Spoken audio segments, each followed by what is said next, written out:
ಎಲ್ರಿಗೂ ನಮಸ್ಕಾರ. Indian politics ಸೀರೀಸ್ಗೆ ಎಲ್ರಿಗೂ ಸ್ವಾಗತ ಅಂತ ಹೇಳ್ತಾ ಇವತ್ತಿನ ಕ್ಲಾಸ್ನ ನಾವು silent features of the constitution ಬಗ್ಗೆ ನೋಡ್ತಾ ಇದ್ವಿ.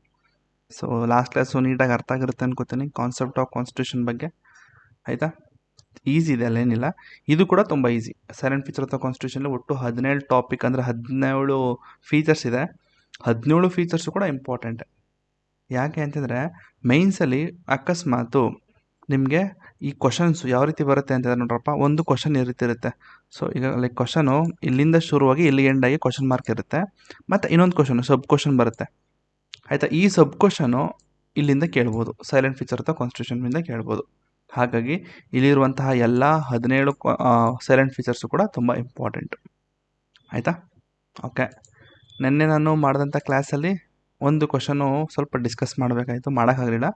ಸೊ ನೆನ್ನೆ ನೀವು ಕಾನ್ಸೆಪ್ಟ್ ಆಫ್ ಕಾನ್ಸ್ಟಿಟ್ಯೂಷನ್ ಬಗ್ಗೆ ಎಕ್ಸ್ಪ್ಲೇನ್ ಮಾಡಬೇಕಾದ್ರೆ ರಿಟರ್ನ್ ಕಾನ್ಸ್ಟಿಟ್ಯೂಷನ್ ಮತ್ತು ಅನ್ರಿಟರ್ನ್ ಕಾನ್ಸ್ಟಿಟ್ಯೂಷನು ಮತ್ತು what are the characteristics of good constitution ಬಗ್ಗೆ ಹೇಳ್ಕೊಟ್ಟೆ, ಹೌದಾ. USA ತೊಗೊಂಡೆ ಎಕ್ಸಾಂಪಲ್ಲು. ತುಂಬ ಶಾರ್ಟ್ ಇದೆ, ಕ್ಲಿಯರ್ ಇದೆ, ಹಾಗೆ ಹೀಗೆ ಅಂತೆಲ್ಲ ಹೇಳಿದೆ. ಇಂಡಿಯಾದು ಅದು ಕೂಡ ಗುಡ್ ಕಾನ್ಸ್ಟಿಟ್ಯೂಷನ್ನು, ಬಟ್ ಅದು ಸ್ವಲ್ಪ ಬಲ್ಕಿ ಇದೆ ಅಂತೆಲ್ಲ ಹೇಳಿದೆ, ಹೌದಾ. ಸೊ ಅದ್ರ ಬಗ್ಗೆ ನಿಮಗೆ ನೆನಪಾಗಿಲ್ಲ ಅಂದರೆ ದಯವಿಟ್ಟು ಹಿಂದಿನ ಕ್ಲಾಸ್ ನೋಡಿ, ಅಲ್ಲಿ ಹೇಳಿದ್ದೀನಿ. ಬಟ್ ಈಗ ನಾನು ಈ ಕ್ವಶನಲ್ಲಿ ಏನು ಡಿಸ್ಕಸ್ ಮಾಡಬೇಕಾಯ್ತು ಅಂತಂದರೆ USA ಮತ್ತು ಇಂಡಿಯನ್ದು USA ಮತ್ತು ಇಂಡಿಯಾದು they are 2 large democracies. Democracy okay. Examine the basic tenets on which 2 political system are based, ಹೌದಾ. ಈಗ ಇದನ್ನೆಲ್ಲಿ ಮಾಡಿಸ್ತೀನಿ ಅಂದರೆ comparison between India and other constitution ಮಾಡಬೇಕಾದ್ರೆ ಈ ಒಂದು ಕ್ವಶನ್ ಬಗ್ಗೆ ಡೀಟೇಲಾಗಿ ಡಿಸ್ಕಸ್ ಮಾಡೋಣ ಆಯಿತಾ. ಬಟ್ ಈಗ ಈ ಕ್ವಶನ್ ನೋಡ್ತಾ ಇದ್ದಾರೆ ಏನೋ ಒಂಥರ ಅಂದರೆ ಫೆಮಿಲಿಯರ್ ಅಂತ ಅನ್ನಿಸ್ತಾ ಇದೆಯಲ್ಲ ನಿಮಗೆ. ಅಂದರೆ ಎರಡು ಕೂಡ ಲಾರ್ಜ್ ಡೆಮೋಕ್ರಸಿ ಅದು ಇದು ಅಂತ ಏನೋ ಕೊಟ್ಟಿದ್ದಾನೆ, ಅದ್ರ ಬಗ್ಗೆ ಏನೊಂದು ಬರೀಬೇಕು ಬಿಡಿ. ಬಟ್ ಈ ಕ್ವಶನ್ ನೋಡಿದ್ರೆ ಸ್ವಲ್ಪ ನಿಮಗೆ ಫೆಮಿಲಿಯರ್ ಅನ್ನಿಸ್ತಾ ಇದ್ದರೆ ಓಕೆ ಆಯಿತಾ. ಇದು 2018 ಕೇಳಿದ ಕ್ವಶನ್ ಆಯಿತಾ. ಮಾಡೋಣ ಅದ್ರ ಬಗ್ಗೆ, ತಲೆ ಕೆಡಿಸ್ಕೋಬೇಡಿ. ಈಗ ಓಕೆ, ಸೈಲೆಂಟ್ ಫೀಚರ್ ಅಥವಾ ಇಂಡಿಯನ್ ಕಾನ್ಸ್ಟಿಟ್ಯೂಷನ್. ಮತ್ತು ಅಕಸ್ಮಾತ್ ನಿಮಗೆ ಇಂಡಿಯನ್ ಪಾಲಿಟಿದು ಕಂಪ್ಲೀಟ್ ಲಕ್ಷ್ಮೀಕಾಂತ್ ನೋಟ್ಸ್ ಬೇಕು ಅಂದರೆ ನೋಡ್ರಪ್ಪ, ಮೇಲ್ಗಡೆ ಪೊಲಿಟಿ ಅಂತಿದೆ, ಅಲ್ಲಿ ಹೋದರೆ ನಿಮಗೆ ನೋಡಿ ಈ ಥರ ನೋಟ್ಸ್ ಸಿಗುತ್ತೆ, ಅಂದರೆ ಬ್ಲಾಗ್ ಸಿಗುತ್ತೆ. ಹಾಗೆ ಸ್ಕ್ರೋಲ್ ಮಾಡಿದ್ರೆ ಇಲ್ಲಿಂದ ಶುರು ಆಗುತ್ತೆ ನೋಡಿ, ಇಲ್ಲಿಂದ ಶುರು ಆಗುತ್ತೆ. ಎಲ್ಲನೂ ಹಾಕೊಂಡು ಬರ್ತಾಯಿದ್ದೀನಿ ಈಗ ಒಂದು ಕಡೆಯಿಂದ ನೋಡಿ. ಸುಮಾರು ಅಪ್ಡೇಟ್ ಮಾಡಿದ್ದೀನಿ, ಕೆಲವೊಂದು ಅಪ್ಡೇಟ್ ಮಾಡಿಲ್ಲ, ಮಾಡಿರೋದನ್ನ ನೋಡ್ಕೋಬೋದು. ಕ್ಲಾಸ್ ಮಾಡ್ತಾ ನಾನು ಅಪ್ಡೇಟ್ ಮಾಡ್ತಾ ಹೋಗ್ತೀನಿ, ಸರಿನಾ. ಓಕೆ, ಶುರು ಮಾಡೋಣ ಹಂಗಾದ್ರೆ. ಓಕೆ, ನಿಮ್ಮ ಲಕ್ಷ್ಮೀಕಾಂತ್ ಬುಕ್ ಎತ್ಕೊಳ್ಳಿ, ಮಾರ್ಕ್ ಮಾಡ್ಕೊಳ್ಳಿ, ಸರಿನಾ. ಮೊದಲನೇದು ಇಂಟ್ರೊಡಕ್ಷನ್ ಹೇಳೋದಾದರೆ, ನೋಡ್ರಪ್ಪ, ಮೈನ್ಸ್ ಬರೀಬೇಕಾದ್ರೆ ನೀವು ಅಕಸ್ಮಾತು ಇಂಡಿಯಾನ ಕ್ರಿಟಿಸೈಸ್ ಮಾಡ್ತಾ ಇದ್ದೀರಾ ಅಂತಂದರೆ it should be like a positive criticism. Sir, criticise ಅಂತ ಇದ್ದರೆ ಅದರಲ್ಲೂ ಕೂಡ ಪಾಸಿಟಿವ್ ಆಗಿ ಹೇಗೆ ಹೇಳಬೇಕು. ಲೈಕ್ ಎಕ್ಸಾಂಪಲ್, ಈಗ ನಮ್ಮ ಇಂಡಿಯನ್ ಕಾನ್ಸ್ಟಿಟ್ಯೂಷನ್ ಬಲ್ಕಿ ಅಂತ ನೆನ್ನೆ ತನಕ ಕ್ರಿಟಿಸಿಸಮ್ ಮಾಡಬೇಕಾದ್ರೆ ಇಲ್ಲೂ ಕೂಡ ಈ ಕ್ಲಾಸಲ್ಲೂ ಕೂಡ ಹೇಳ್ತೀನಿ, ಇಂಡಿಯನ್ ಕಾನ್ಸ್ಟಿಟ್ಯೂಷನ್ ಕ್ರಿಟಿಸಿಸಮ್ ಮಾಡ್ತೀನಿ, ಅಲ್ಲಿ ಬಲ್ಕಿ ಅಂತಿದೆ. ನೀವು ಇಂಟ್ರೊಡಕ್ಷನಲ್ಲಿ ಬರೀಬೇಕಾದ್ರೆ our Indian constitution is very bulky ಅಂತೆಲ್ಲ ಹಾಕ್ಬಿಟ್ರೆ ಅಲ್ಲಿ ವ್ಯಾಲ್ಯೂಟರ್ ಏನು ಮಾಡ್ತಾರೆ, ಇವನೇನು ಇಂಡಿಯಾ ಬಗ್ಗೆ ಇಷ್ಟೊಂದು ನೆಗೆಟಿವ್ ಆಗಿ ಬರಿತಾ ಇದ್ದಾನೆ. ಸೊ ಆ ಥರ ಬರೀಬಾರ್ದು ನೋಡಿ. ನಾವು ಆ ಥರ ಬರೆಯೋದೆ ಪಾಸಿಟಿವ್ ಕ್ರಿಟಿಸಿಸಮ್ ಬರಿತಾ ಇದ್ದೀವಿ ನೋಡಿ. Our constitution is very unique in the sense, though borrowed from many countries, it reflected India's special needs and diversity. ನೋಡಿ ಎಷ್ಟು ಚೆನ್ನಾಗಿದೆ ಇದು, ಹೌದಾ. ಅವರ ಕಾನ್ಸ್ಟಿಟ್ಯೂಷನ್ ಒಂದು ಯೂನಿಕ್ಕು ನೋಡಪ್ಪ. ನಾವು ಕ್ರಿಟಿಸಮ್ ಮಾಡ್ತಾ ಇಲ್ಲ, ಆದರೆ ಅದು ಪಾಸಿಟಿವ್ ಆಗಿ ಬರ್ತಾ ಇದೆ. Our constitution is unique in the sense ದೋ ಬಾರೋಡ್ ಫ್ರಮ್ ಮೆನಿ ಕಂಟ್ರೀಸ್. ನೋಡಿ, ತುಂಬ ಕಂಟ್ರೀಸಿಂದ ಕೆಲವೊಂದು ಪಾರ್ಟ್ಗಳನ್ನು ನಾವು ಕಾಪಿ ಮಾಡಿದ್ರು ಕೂಡ, ಕಾಪಿ ಎಲ್ಲ ಬಾರೋ ಮಾಡಿದ್ರು ಕೂಡ, it reflects India special needs and diversity. ಎಷ್ಟು ಚೆನ್ನಾಗಿದೆ ಇಂಟ್ರೊಡಕ್ಷನ್. ಓಕೆ, ನೆಕ್ಸ್ಟು ಯಾವಾಗ ಅಡಾಪ್ಟ್ ಮಾಡಿದ್ರಪ್ಪ, 1949 ನವಂಬರು, ಹೌದಾ. So has been amended many times. ಹೌದು, ನಮ್ಗೆ ಗೊತ್ತು, ತುಂಬ ಅಮೆಂಡ್ಮೆಂಟ್ ಆಗಿದೆ. 7ನೇ ತಿದ್ದುಪಡಿ ಎಲ್ಲ ಗೊತ್ತು ನಿಮಗೆ. 42ನೇ ತಿದ್ದುಪಡಿ ಮಿನಿ ಕಾನ್ಸ್ಟಿಟ್ಯೂಷನು. ಯಾಕೆ ಇದೆ ಮಿನಿ ಕಾನ್ಸ್ಟಿಟ್ಯೂಷನ್ ಅಂದರೆ ತುಂಬ ಆರ್ಟಿಕಲ್ಸು ಅಮೆಂಡ್ ಆಯಿತು ಮತ್ತು ಇನ್ಕ್ಲೂಡ್ ಆಯಿತು, ಎಲ್ಲ ಆಯಿತು. ಅದಕ್ಕೆ ಅಂದರೆ ಮಿನಿ ಕಾನ್ಸ್ಟಿಟ್ಯೂಷನ್ ಅಂತ ಕರೀತಾರೆ, ಸರಿನಾ. ತುಂಬ ಅಮೆಂಡ್ಮೆಂಟ್ಸ್ ಆಯಿತು. ರೀಸೆಂಟಾಗಿ 106 ಬಂದಿದೆ, ಇದು 101 ನಿಮ್ಮ ಲಕ್ಷ್ಮೀಕಾಂತಲ್ಲಿರೋದು. ಸೊ ಬಿಡಿ. ಈಗ ಮೊದಲನೇ ಸೈಲೆಂಟ್ ಫೀಚರ್ಸ್ ಹೇಳೋದಾದರೆ, lengthiest and written constitution in the world, ಹೌದಾ. ಓಕೆ, ಒರಿಜಿನಲ್ ಸೈಜು ಅಂದರೆ 1949 ಅಂದರೆ ಫಸ್ಟು ಏನದು ಬಂತ ನವಂಬರ್ 1949 ಅಂದರೆ ಅದು ಪಾರ್ಷಲಿ ಅಡಾಪ್ಟ್ ಮಾಡ್ಕೊಂಡಿದ್ದಂತಹ ಡೇಟ್ ಅದು, ಹೌದಾ. ಆವಾಗ ಎಷ್ಟಿತ್ತು ಅಂದರೆ ಒಂದು ಪ್ರಿಯಾಂಬಲ್ಲು 395 ಆರ್ಟಿಕಲ್ಸು ಮತ್ತು 22 ಪಾರ್ಟ್ಸು 8 ಶೆಡ್ಯೂಲ್ಸ್ ಇತ್ತು. ಇದು ತುಂಬ ಇಂಪಾರ್ಟೆಂಟು ಆಯಿತಾ. ಸೊ ನಮ್ಮ ಕಾನ್ಸ್ಟಿಟ್ಯೂಷನ್ನು ಬಂದಾಗ ಎಷ್ಟೆಲ್ಲ ಇತ್ತು ಅಂತಂದರೆ ಎಷ್ಟೊಂದು ಜ್ಞಾಪಕ ಇಟ್ಕೋಬೇಕು. ಒಂದು ಪ್ರಿಯಾಂಬಲ್ ಇತ್ತು, 395 ಆರ್ಟಿಕಲ್ಸು, 22 ಪಾರ್ಟ್ಸು, 8 ಶೆಡ್ಯೂಲ್ಸು. ಈಗ ಪ್ರೆಸೆಂಟು ಆ್ಯಸ್ ಆಫ್ 2019 ಪ್ರಕಾರ ಎಷ್ಟಿದೆ ಅಂತಂದರೆ ಹತ್ತತ್ರ ನಿಮಗೆ 470 ಆರ್ಟಿಕಲ್ಸು, 25 ಪಾರ್ಟ್ಸು ಮತ್ತು 12 ಶೆಡ್ಯೂಲ್ಸ್ ಇದೆ. ಬರಿಬೋದಲ್ವಪ್ಪ, ಈಸಿ ಇದೆ, ನೆನ್ಪಿಟ್ಕೊಳ್ಳಿ ಇದು ಆಯಿತಾ. ಸೊ ಯಾಕೆ ಇದು ತುಂಬ ಎಲಿಫೆಂಟ್ ಸೈಜ್ ಇದೆ, ಅದು ಕ್ರಿಟಿಸಮ್ ಮಾಡ್ಬೇಕಾದ್ರೆ ಹೇಳ್ಕೊಡ್ತೀನಿ ಇದನ್ನು. Indian constitution is very elephantine size ಅಂತ ಬರುತ್ತೆ, ಅಂದರೆ ತುಂಬ ಬಲ್ಕಿ ಇದೆ. ಯಾಕೆ ಅಂತಂದರೆ geographical factors first of all, ಅಂದರೆ vastness of the country and it diversity. ಹೌದಾ. ಸೊ ನಮ್ಮ ಇಂಡಿಯನ್ ಸಬ್ ಕಾಂಟಿನೆಂಟ್ ಏನಿದೆ ತುಂಬ ಡೈವರ್ಸಿಟಿ ಜಾಸ್ತಿ ಇದೆ ಅಲ್ವಾ. ಈ ಕರ್ನಾಟಕ ಬಂತಂದರೆ ಅಲ್ಲೇ ಒಂದಷ್ಟು ಕಲ್ಚರ್ ಇದೆ, ತಮಿಳ್ನಾಡು ಬಂದರೆ ಅಲ್ಲೊಂಥರ ಆಯಿತಾ, ವೆಸ್ಟ್ ಬೆಂಗಾಲ್ಗೆ ಹೋದ್ರೆ ಅಲ್ಲೊಂಥರ, ರಾಜಸ್ಥಾನ್ಗೆ ಹೋದ್ರೆ ಅಲ್ಲೊಂಥರ. ಸೊ ಪ್ರತಿಯೊಂದು ಪ್ಲೇಸ್ಗೂ ಕೂಡ ಅಡಾಪ್ಟಬಿಲಿಟಿ, ಹೌದಾ, ಅಡಾಪ್ಟ್ ಆಗೋ ರೀತಿಯೇ ಇವರು ಲಾಗಳನ್ನ ಬರೆದ್ರು, ಪ್ರತಿಯೊಬ್ಬರಿಗೂ ಕೂಡ ಆಗಬೇಕು ಅನ್ನೋ ರೀತಿ ಬರೆದ್ರು. ಸೊ ಹಾಗಾಗಿ ಈ ಒಂದು ಕಾನ್ಸ್ಟಿಟ್ಯೂಷನ್ ಬಲ್ಕಿ ಆಗಿದೆ. ಮತ್ತು historical factors, influence of the government of India act 1935 which was it self a bulky. ನೀವು ಗೌರ್ಮೆಂಟ್ ಆಫ್ ಇಂಡಿಯಾ ಆ್ಯಕ್ಟು 1935 ನೀವು ಮಾಡರ್ನ್ ಹಿಸ್ಟ್ರಿಲಿ ಓದಿದರೆ ನೋಡಿರ್ಬೋದು, ತುಂಬ ಲೆಂತಿ ಇದೆ, ತುಂಬ ಜಾಸ್ತಿ ಇದೆ. ಅಂತಂದರೆ ನಿಮ್ಮ ಪ್ರೊವಿನ್ಷಿಯಲ್ ಲೆಜಿಸ್ಲೇಟಿವ್ ಕೌನ್ಸಿಲು ಮತ್ತು legislative assembly, imperial legislative assembly, so ಅಲ್ಲೂ ಕೂಡ ಎಕ್ಸಿಕ್ಯೂಟಿವ್ ಮತ್ತು ಲೆಜಿಸ್ಲೇಟಿವ್ ಅಂತೆಲ್ಲ ಬರುತ್ತೆ ಆಯಿತಾ. ತುಂಬ ರೂಲ್ಸ್ ಆ್ಯಂಡ್ ಅಂದರೆ ನಿಮ್ಮ ಲಾಗಳು ತುಂಬ ಜಾಸ್ತಿ ಇದೆ ಅಲ್ಲಿ ಆಯಿತಾ. ಸೊ ಈಗ ಇವರು ಅಂತಂದರೆ ನಿಮ್ಮ ಕಾನ್ಸ್ಟಿಟ್ಯೂಂಟ್ ಅಸೆಂಬ್ಲಿಲಿ ಏನು ಬರಿತಾ ಇದ್ದಾರಲ್ಲ, ಸೊ ತುಂಬ ಲೈಕ್ ಎಕ್ಸಾಂಪಲ್ 70% ಆಫ್ ದ ಅಂದರೆ 70% ಏನು ಕಂಟೆಂಟ್ ಇತ್ತು ಗೌರ್ಮೆಂಟ್ ಆಫ್ ಇಂಡಿಯಾ ಆ್ಯಕ್ಟ್ 1935 ಅದನ್ನೇ ತಗೊಂಡು ಇವರು ಬಾರೋ ಮಾಡಿಕೊಂಡು ನಮ್ಮ ಸಂವಿಧಾನಕ್ಕೆ ಹಾಕಿದ್ರು ಅಂತ ಕ್ರಿಟಿಸಿಸಮ್ ಮಾಡಿದ್ದಾರೆ. ಅದನ್ನು ಕೂಡ ಹೇಳ್ತೀನಿ, ಕ್ರಿಟಿಸಮ್ ಮಾಡಬೇಕಾದ್ರೆ ತಲೆ ಕೆಡಿಸ್ಕೊಬೇಡಿ. ಮತ್ತು ಸಿಂಗಲ್ ಕಾನ್ಸ್ಟಿಟ್ಯೂಷನ್ ನೋಡಪ್ಪ, ಸೆಂಟರು ಮತ್ತು ಸ್ಟೇಟ್ಗೆ ಎಲ್ಲರೂ ಕೂಡ ಒಂದೇ ಕಾನ್ಸ್ಟಿಟ್ಯೂಷನ್. ಅನ್ಲೈಕ್ ನಿಮ್ಮ USA ಹೋದರೆ USA ಸೆಂಟರಿಗೆ ಒಂಥರ ಕಾನ್ಸ್ಟಿಟ್ಯೂಷನ್ ಇದೆ, ಸ್ಟೇಟ್ಗಳಿಗೆ ಒಂದೊಂಥರ ಕಾನ್ಸ್ಟಿಟ್ಯೂಷನ್ ಇದೆ, ಹೌದಾ. ಸೊ ಹಾಗಾಗಿ ಆದರೆ ನಮ್ಮ ಇಂಡಿಯಾದಲ್ಲಿ ಸಿಂಗಲ್ ಕಾನ್ಸ್ಟಿಟ್ಯೂಷನು, ಸೆಂಟರ್ಗೂ ಒಂದೇ, ಸ್ಟೇಟ್ಸ್ಗೂ ಕೂಡ ಒಂದೇ ಆಯಿತಾ. ಸೊ ಹಾಗಾಗಿ ತುಂಬ ಬಲ್ಕಿ ಇದೆ. ನೆಕ್ಸ್ಟು ಲೀಗಲ್ ಎಕ್ಸ್ಪರ್ಟ್ ಡಾಮಿನೆನ್ಸ್, ಹೌದಾ. ಕಾನ್ಸ್ಟಿಟ್ಯೂಂಟ್ ಅಸೆಂಬ್ಲಿಲಿ ಅದು ಕೂಡ ಹೇಳಿದೆ ನಿಮಗೆ, ಪೊಲಿಟಿಷಿಯನ್ಸ್ ಮತ್ತು ಲಾಯರ್ಸ್ಗಳು ಡಾಮಿನೆಂಟ್ ಆಗಿದ್ರು ಅಂತ ಹೇಳಿದೆ, ಹೌದಾ. ಸೊ ಹಾಗಾಗಿ ಈ ಒಂದು ಕಾನ್ಸ್ಟಿಟ್ಯೂಷನ್ ಬಲ್ಕಿ ಇದೆ ಆಯಿತಾ. So even the minor procedure and laws are written in detail, ತುಂಬ ಡೀಟೇಲಾಗಿ ಬರೆದಿದ್ದಾರಂತೆ. ಸೊ ಹಾಗಾಗಿ next special case in Jammu Kashmir, ನಮ್ಮ ಲಕ್ಷ್ಮೀಕಾಂತಲ್ಲಿ ಇದೆ ಅನ್ಕೋತೀನಿ. ಇರಿ ಒಂದು ನಿಮಿಷ ನೋಡ್ತೀನಿ, ಇದೆಯಾ ಎಲ್ಲಿ ಅದು, ಇಲ್ಲಿದೆ ನಿಮ್ಮ ಜಮ್ಮು ಕಾಶ್ಮೀರ. ಓಕೆ, ಅದರಲ್ಲೇನಿದೆ ಸ್ಪೆಷಲ್ ಕೇಸು ನೋಡೋಣ ಬನ್ನಿ. ಬಿಫೋರ್ 2000 ಇದು ನಿಮ್ಮ ಕರೆಂಟ್ ಅಫೇರ್ಸ್ ಅಂತಲೇ ಹೇಳ್ಬೋದು. ಆರ್ಟಿಕಲ್ 370 ನಾನು ನೋಡಪ್ಪ ಮರ್ತೇ ಬಿಟ್ಟಿದ್ದೀನಿ. ಓಕೆ, ಕರೆಂಟ್ ಅಫೇರ್ಸ್ ಇದು. ಬಿಫೋರ್ 2019 ಏನಿತ್ತಪ್ಪ ಅಂತಂದರೆ ನೋಡಪ್ಪ, 2019ಗಿಂತ ಮುಂಚೆ ಸಿಂಪಲಾಗಿ ಒಂದು ಚಿಕ್ಕದ ಕಥೆ ಹೇಳ್ತೀನಿ. 2019ಗಿಂತ ಮುಂಚೆ ಹೇಗೆಲ್ಲ ಇತ್ತು ಅಂತಂದರೆ, ನಿಮ್ಮ ಜಮ್ಮು ಕಾಶ್ಮೀರ ಏನಿತ್ತು ಅದೊಂಥರ ಸ್ಟೇಟ್ ಥರ ಇತ್ತು. ಸ್ಟೇಟು ನಾರ್ಮಲಿ ಕರ್ನಾಟಕ, ತಮಿಳ್ನಾಡು ಹೇಗಿದೆ, ಸೊ ಅದೇ ರೀತಿ ಅದು ಕೂಡ ಒಂದು ಸ್ಟೇಟು, ಆದರೆ ಸಪ್ರೇಟ್ ಸ್ಟೇಟ್ ಥರ ಅದು. ಅಂದರೆ ಎಕ್ಸ್ಟ್ರಾ ಸ್ಪೆಷಲ್ ಪ್ರಾವಿಷನ್ಸ್ ಅದಕ್ಕೆ. ಏನು ಅಂತಂದರೆ ಅದರದೇ ಆದಂಥ ಕೆಲವೊಂದು ರೂಲ್ಸ್ ಆ್ಯಂಡ್ ರೆಗ್ಯುಲೇಷನ್, ಅದಕ್ಕೆ ಆದಂಥ ಕೆಲವೊಂದು ಕಾನ್ಸ್ಟಿಟ್ಯೂಷನು ಎಲ್ಲ ನೋಡಿ ಇಲ್ಲೇ ಮೆನ್ಷನ್ ಮಾಡಿದ್ದೀನಲ್ಲ ನೋಡಿ, it has its own constitution, own flag and autonomy over the internal matters. So ಅದು ಸಪ್ರೇಟ್ ಕಂಟ್ರಿ ಥರನೇ ವರ್ಕ್ ಮಾಡ್ತಾ ಇತ್ತು, ಆದರೆ ಅದು ಇಂಡಿಯನ್ ಅಂಡರಲ್ಲಿ ಬರುತ್ತೆ ಆಯಿತಾ. Except defence, foreign ministry, foreign affairs, finance, communication, so ಇದೆಲ್ಲ ಇಂಡಿಯಾದಿಂದ ಬರ್ತಾಯಿತ್ತು ಆಯಿತಾ. ಇನ್ನು ಮಿಕ್ಕಿದ್ದು ಆಡಳಿತದ್ದು ಆಗಿರ್ಬೋದು, ಅವ್ರದ್ದೇ ಒಂದು ಸುಟ್ಟು ಆರ್ಡಿನರಿ ಲಾಗಳಾಗಿರ್ಬೋದು, ಎಲ್ಲ ಕೂಡ ಅವ್ರದ್ದೇನೆ, ಜಮ್ಮು ಕಾಶ್ಮೀರದೇ ಆಯಿತಾ. ಸೊ ಇನ್ನೊಂದ್ಸತಿ ಹೇಳ್ತೀನಿ, ಜಮ್ಮು ಕಾಶ್ಮೀರ ಅದೊಂಥರ ಸಪ್ರೇಟ್ ಸ್ಟೇಟ್ ಥರ ಇತ್ತು. ಸ್ಟೇಟ್ ಅನ್ನೋದಕ್ಕಿಂತ ಸಪ್ರೇಟ್ ಕಂಟ್ರಿ ಥರ ಇತ್ತು. ಬಟ್ ಆ ಒಂದು ಕಂಟ್ರಿ ನಮ್ಮ ಇಂಡಿಯಾ ಅಂಡರ್ಲಿತ್ತು ಆಯಿತಾ. ಅದರದೇ ಆದಂತಹ ಒಂದು ಸಂವಿಧಾನ, ಅದರದೇ ಆದಂತಹ ಒಂದು ಫ್ಲ್ಯಾಗು, ಆಟೋನಮಿ ಮತ್ತು ಇಂಟರ್ನಲ್ ಮ್ಯಾಟರ್ಸ್ ಎಲ್ಲ ಅವ್ರದ್ದೇ ಇತ್ತು. ಆದರೆ defence, foreign affairs, finance, communication ಎಲ್ಲ ನಮ್ಮ ಇಂಡಿಯಾದಿಂದ ಹೋಗ್ತಾಯಿತ್ತು.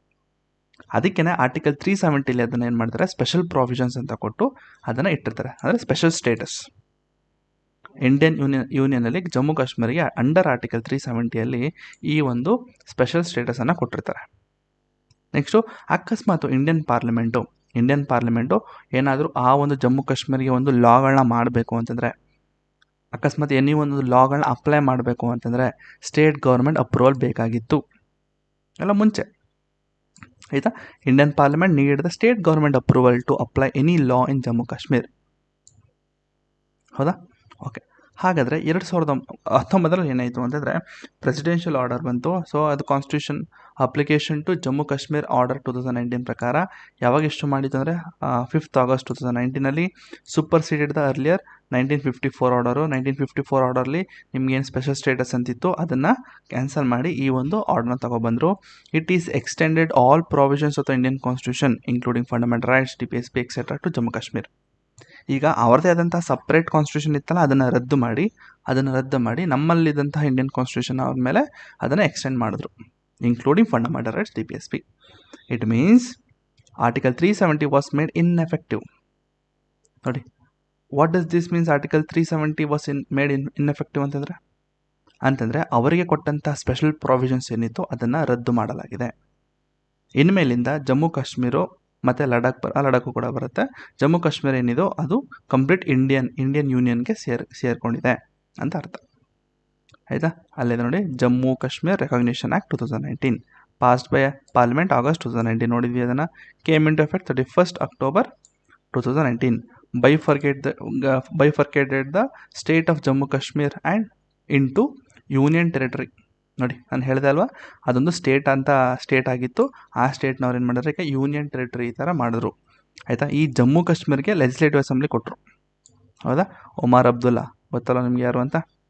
ಓಕೆ. ನೆಕ್ಸ್ಟು ಲಡಾಖ್ನು ಕೂಡ ಯೂನಿಯನ್ ಟೆರಿಟರಿ ಮಾಡಿದ್ರು ವಿತ್ಔಟ್ ಲೆಜಿಸ್ಲೇಟಿವ್ ಅಸೆಂಬ್ಲಿ. ನೋಡಿ, ಲಡಾಖ್ಗೆ ಅಸೆಂಬ್ಲಿನ ಕೊಡಲಿಲ್ಲ, ಜಮ್ಮು ಕಾಶ್ಮೀರಿಗೆ ಕೊಟ್ಟರು. ಯಾಕೆ ಅಸೆಂಬ್ಲಿ ಕೊಡಲಿಲ್ಲ? ಅಸೆಂಬ್ಲಿ ಸೀಟ್ಗಳು ಅಂತಾರೆ. ಅಸೆಂಬ್ಲಿ ಹೇಗೆ ಫಾರ್ಮ್ ಆಗುತ್ತೆ ಅಂದರೆ ಬೇಸ್ಡ್ ಆನ್ ದ ಪಾಪ್ಯುಲೇಷನ್. ನಿಮ್ಮ ಜಮ್ಮು ಕಾಶ್ಮೀರಲ್ಲಿ ಪಾಪ್ಯುಲೇಷನ್ ಇದೆ, ಸೊ ಹಾಗಾಗಿ ಅದಕ್ಕೆ ಒಂದು ಲೆಜಿಸ್ಲೇಟಿವ್ ಅಸೆಂಬ್ಲಿ ಫಾರ್ಮ್ ಆಗೋದಕ್ಕೆ ಕೊಟ್ಟರು. ಬಟ್ ಈ ಒಂದು ಲಡಾಖಲ್ಲಿ ಅಷ್ಟು ಪಾಪ್ಯುಲೇಷನ್ ಇಲ್ಲ, ಹಾಗಾಗಿ ಅದಕ್ಕೆ ಲೆಜಿಸ್ಲೇಟಿವ್ ಅಸೆಂಬ್ಲಿ ಕೊಡಲಿಲ್ಲ. ಹಾಗಾಗಿ ಈ ಒಂದು ಲಡಾಖ್ ಬಂದು ನಿಮ್ಮ ಅಲ್ಲಿದ್ದಂತಹ ಲೆಫ್ಟಿನೆಂಟ್ ಗವರ್ನರ್ಸ್ ಆಗಿರ್ಬೋದು, ಪ್ರೆಸಿಡೆಂಟ್ಸ್ ಅವರು ಅದನ್ನು ಆಡಳಿತ ಮಾಡಬಹುದು. ನೋಡಿ, ಇದಕ್ಕೆ ಇಲ್ಲೂ ಹಾಕಿದ್ದೀನಿ. ಆಫ್ಟರ್ 2019 ಏನೆಲ್ಲ ಚೇಂಜ್ ಆಯಿತು ಅಂತಂದರೆ, under the Jammu Kashmir recognition act 2019 ಪ್ರಕಾರ Jammu and Kashmir is no longer a state, ಆಯಿತಾ.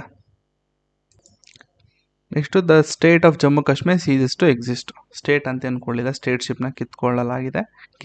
ಕಿತ್ಕೊಂಡ್ರು ಅಂತಲ್ಲ, ಅದನ್ನು ಕ್ಯಾನ್ಸಲ್ ಮಾಡಿದ್ರು ಅಷ್ಟೇ.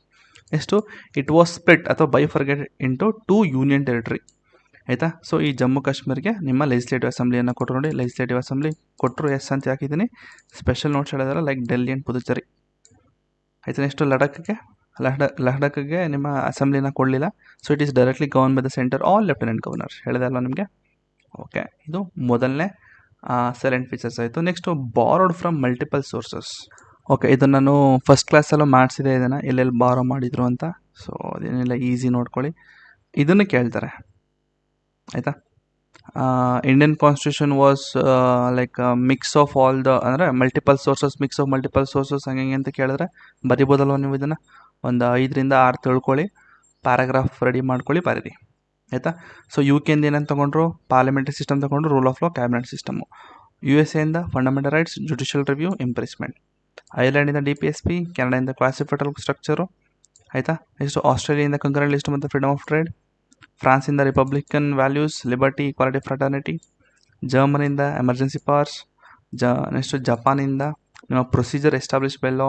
ಸೌತ್ ಆಫ್ರಿಕಾದಿಂದ ಅಮೆಂಡ್ಮೆಂಟು.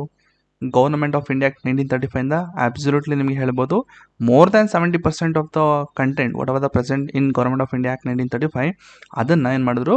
ಬಾರೋ ಮಾಡ್ಕೊಂಡು ನಮ್ಮ ಸಂವಿಧಾನಕ್ಕೆ ಅದನ್ನು ಇಂಪ್ಲಿಮೆಂಟ್ ಮಾಡಿದ್ರು. ಎಕ್ಸಾಂಪಲ್, ನಿಮ್ಮ ಫೆಡರಲ್ ಸ್ಕೀಮ್ಗಳಾಗಿರ್ಬೋದು, ಜುಡಿಷರಿ, ಅದು ಕೂಡ ಇಂಡಿಪೆಂಡೆಂಟ್ ಜುಡಿಷರಿ, ಎಮರ್ಜೆನ್ಸಿ ಪವರ್ಸ್ ಮತ್ತು PCS, ಆಯಿತಾ. ನೆಕ್ಸ್ಟು ಡಾಕ್ಟರ್ BR ಅಂಬೇಡ್ಕರ್ ಅವರು ಕೂಡ ಒಂದು ಹೇಳಿದ್ದಾರೆ ಅಂತಂದರೆ, we have ransacked all known constitution of the world ಅಂತಂದರೆ ಎಲ್ಲ ಥರದ ಅಂದರೆ ವರ್ಲ್ಡಲ್ಲಿರುವಂಥ ಎಲ್ಲ ಕಾನ್ಸ್ಟಿಟ್ಯೂಷನ್ ಕೂಡ ನಾವು ರ್ಯಾನ್ಸಾಕ್ಡ್ ಅಂದರೆ ಪಿಕ್ ಮಾಡಿದ್ದೀವಿ. ಕೆಲವೊಂದು ಇಂಪಾರ್ಟೆಂಟ್ ನಮ್ಗೆ ಏನು ಬೇಕಾಗಿದೆ ಅದ್ರ ಮಾತ್ರ ಪಿಕ್ ಮಾಡಿಕೊಂಡು ನಾವು ಇದನ್ನು ಹಾಕಿದ್ದೀವಿ. ನೆಕ್ಸ್ಟು ಇದು ಕೇಶವಾನಂದ ಭಾರತಿ ಕೇಸು. ನಿಮಗೆ basic structure of the constitution ಮಾಡಬೇಕಾದ್ರೆ ಹೇಳ್ಕೊಡ್ತೀನಿ, ಬಟ್ ಆದರೂ ಕೂಡ ತಿಳ್ಕೊಳ್ಳಿ. ಏನು ಅಂತಂದರೆ, ಅಮೆಂಡ್ಮೆಂಟ್ ನಿಮಗೆ ಫಸ್ಟು ಎಕ್ಸ್ಪ್ಲೇನ್ ಮಾಡಬೇಕು. ಅಮೆಂಡ್ಮೆಂಟ್ ಅಂತಂದರೆ ಏನು ತಿದ್ದುಪಡಿ ಅಂತಂದರೆ ಏನು, ಹೇಗೆಲ್ಲ ಆಗುತ್ತೆ, ಆಯಿತಾ, ಅದ್ರ ಬಗ್ಗೆ. ಸೊ ಇದೆಲ್ಲ ಸ್ವಲ್ಪ ಗೊತ್ತಿದ್ರೆ ನಿಮಗೆ ಇದು ಅರ್ಥ. So what is it? Keshavananda Bharati case ಅಂತಂದರೆ ಏನು ಅಂತಂದರೆ, ಪಾರ್ಲಿಮೆಂಟ್ ಕ್ಯಾನ್ ಅಮೆಂಡ್ ಅಲ್ಲಿ ಬರುತ್ತೆ ನಮ್ಗೆ. ಅದು ಫಸ್ಟ್ ಅದು ಥಿಯರಿ ಹೇಳೋದು, ಬ್ಯಾಕ್ಗ್ರೌಂಡ್ ಹೇಳಬೇಕು ಏನಾಗಿತ್ತು ಅಂತ. ಅದನ್ನು ಹೇಳ್ದೇನೆ ಇದನ್ನು ಹೇಳಿದ್ರೆ ನಿಮ್ಗೆ ಹೇಗೆ ತಗೊಳ್ತಿರೋ ಗೊತ್ತಿಲ್ಲ, ಬಟ್ ಸುಮ್ಮನೆ ಹೇಳ್ತೀನಿ, ಸುಮ್ಮನೆ ಕೇಳಿಸ್ಕೊಳ್ಳಿ ಹಿಂಗೆ ಆಯಿತಾ. So parliament can amend the constitution but not a basic structure ಅಂತಂದರೆ, ಸಂವಿಧಾನ ಅಂತಂದರೆ ಸಂವಿಧಾನವನ್ನು ಪಾರ್ಲಿಮೆಂಟ್ಗೆ ಅಮೆಂಡ್ ಮಾಡುವಂಥ ಪವರ್ ಇದೆ ಅಂತಂದರೆ ಇದೆ.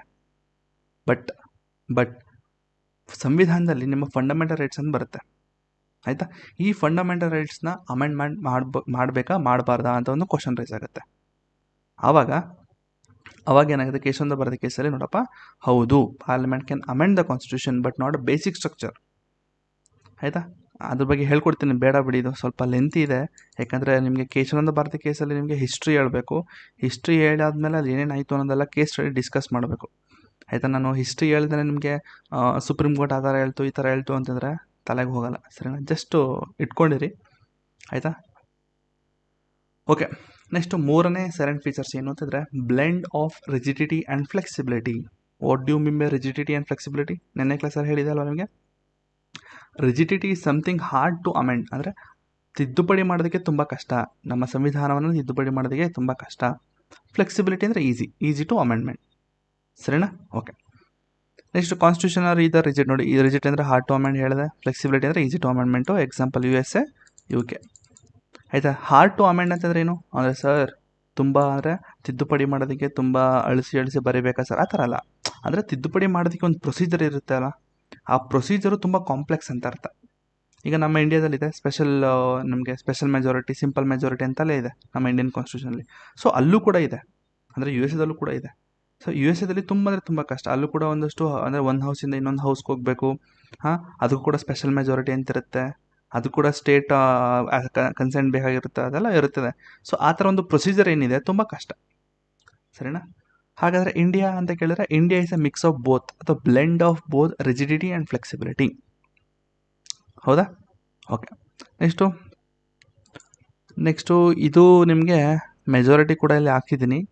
ಸೊ ನಿಮಗೆ majority, simple majority, special majority ಎಲ್ಲ ನಾನು ಬೇರೆ ಕ್ಲಾಸಲ್ಲಿ ಹೇಳ್ತೀನಿ ಆಯಿತಾ. ಯಾಕಂದರೆ ಇದಕ್ಕೆ ನಿಮಗೆ ಇದು ಪಾರ್ಲಿಮೆಂಟಲ್ಲಿ ಬರುವಂಥ ಟಾಪಿಕ್ ಇದು, ಮೆಜಾರಿಟಿ, ಸ್ಪೆಷಲ್ ಮೆಜಾರಿಟಿ ಆಯಿತಾ.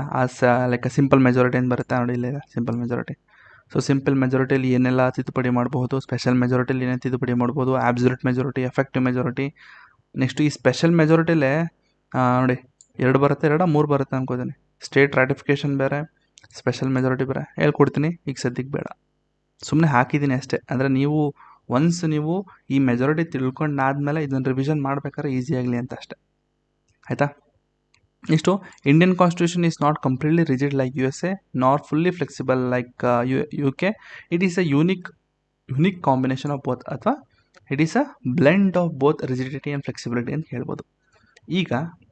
ಈಗ ನಿಮಗೆ ಒಂದು ಕ್ವಶನ್ ಕೇಳಿದ್ರೆ ಬರಿಬೋದಲ್ಲಪ್ಪ, ಅಂದರೆ ನಮ್ಮ ಇಂಡಿಯನ್ ಕಾನ್ಸ್ಟಿಟ್ಯೂಷನ್ ಬಂದು ರಿಜಿಡಿಟಿ ಆ್ಯಂಡ್ ಫ್ಲೆಕ್ಸಿಬಿಲಿಟಿ ಇದೆ, ಅದೊಂದು 150 ವರ್ಡ್ಸಲ್ಲಿ ಬರೀರಿ ಅಂದರೆ ನಿಮ್ಗೆ ಏನು ಅಂದರೆ ಕ್ವಶನ್ನು ನಿಮ್ಗೆ ಏನೇನೋ ಗೊತ್ತಿಲ್ಲ ಅನ್ನೋಂಗಿಲ್ಲ. ಅಂದರೆ ನಿಮಗೆ ರಿಜಿಡಿಟಿ ಬಗ್ಗೆ ಗೊತ್ತು, ಫ್ಲೆಕ್ಸಿಬಿಲಿಟಿ ಬಗ್ಗೆನೂ ಗೊತ್ತು. ಅಕಸ್ಮಾತ್ ಕ್ವಶನ್ ಕೇಳಿದ್ರೆ ಮಾಡ್ತೀನಿ ಅನ್ನೋ ಕಾನ್ಫಿಡೆನ್ಸ್ ಬಂದಿದೆಯಲ್ವ ನಿಮಗೆ, ಆ ಕಾನ್ಫಿಡೆನ್ಸ್ ಸಾಕು. ಕಂಟೆಂಟ್ ಬಿಡಿ, ಕಂಟೆಂಟು ಈಗ ನಮ್ಗೆ hard to amend, easy to amend ಇಟ್ಕೊಂಡು ಅದು ಇದು ಅಂತ ಬರಿಬೋದು. ಜೊತೆಗೆ ಈಗ ರಿಜಿಡಿಟಿ ಅಂತ ಬಂದಾಗ ಅದಕ್ಕೊಂದು ನಾನು ಕಂಪ್ಯಾರಿಸನ್ ಮಾಡ್ಬೇಕಾದ್ರೆ ಹೇಳ್ತೀನಿ ಆಯಿತಾ. ಕಂಪ್ಯಾರಿಸನ್ ಮಾಡ್ಬೇಕಾದ್ರೆ ಗೊತ್ತಾಗುತ್ತೆ. ನೋಡ್ರಪ್ಪ, ನಾನು ಕೆಲವೊಂದು ಟಾಪಿಕ್ ಬಿಟ್ಟಿರ್ತೀನಲ್ಲ, ಆ ಟಾಪಿಕ್ ಎಲ್ಲ ಮುಂದೆ ಕವರ್ ಆಗುತ್ತೆ. ಸರ್ ಏನು ಸರ್ ಎಲ್ಲ ಮುಂದಿನ ಕ್ಲಾಸ್ ಮಾಡ್ತೀನಿ ಅಂತ ಹೇಳ್ತಾ ಇದ್ದೀರಾ ಅಂತ ಅಂದ್ಬಿಟ್ಟು ಇದಾಗಬೇಡಿ, ಸರಿನಾ. ಅದು ಹಾಗೇನೇ ಇರೋದು. ನಾನು ಅದಕ್ಕೆ ನಿಮಗೆ ಕ್ಲಾಸು ಲಕ್ಷ್ಮೀಕಾಂತಲ್ಲಿ ಏನು ಕೊಟ್ಟಿದ್ದೀನಿ ಅದು ಆ್ಯಕ್ಚುಲಿ ಸರಿ ಇಲ್ಲ. ಅದು ಫಸ್ಟು ನಿಮಗೆ ಕ್ಲಾಸ್ ಆ್ಯಕ್ಚುಲಿ ಅಮೆಂಡ್ಮೆಂಟ್ ಅಂದರೆ ಏನು ಹೇಳಬೇಕು, ಕಾನ್ಸ್ಟಿಟ್ಯೂಷನ್ ಅಂತಂದರೆ ಏನು ಹೇಳಬೇಕು ಆಯಿತಾ. ಅಲ್ಲಿಂದ ಹಿಡಿದು ಹೋಗಿದ್ರೆ ನಮಗೆ ನೀಟಾಗಿ ಅರ್ಥ ಆಗುತ್ತೆ.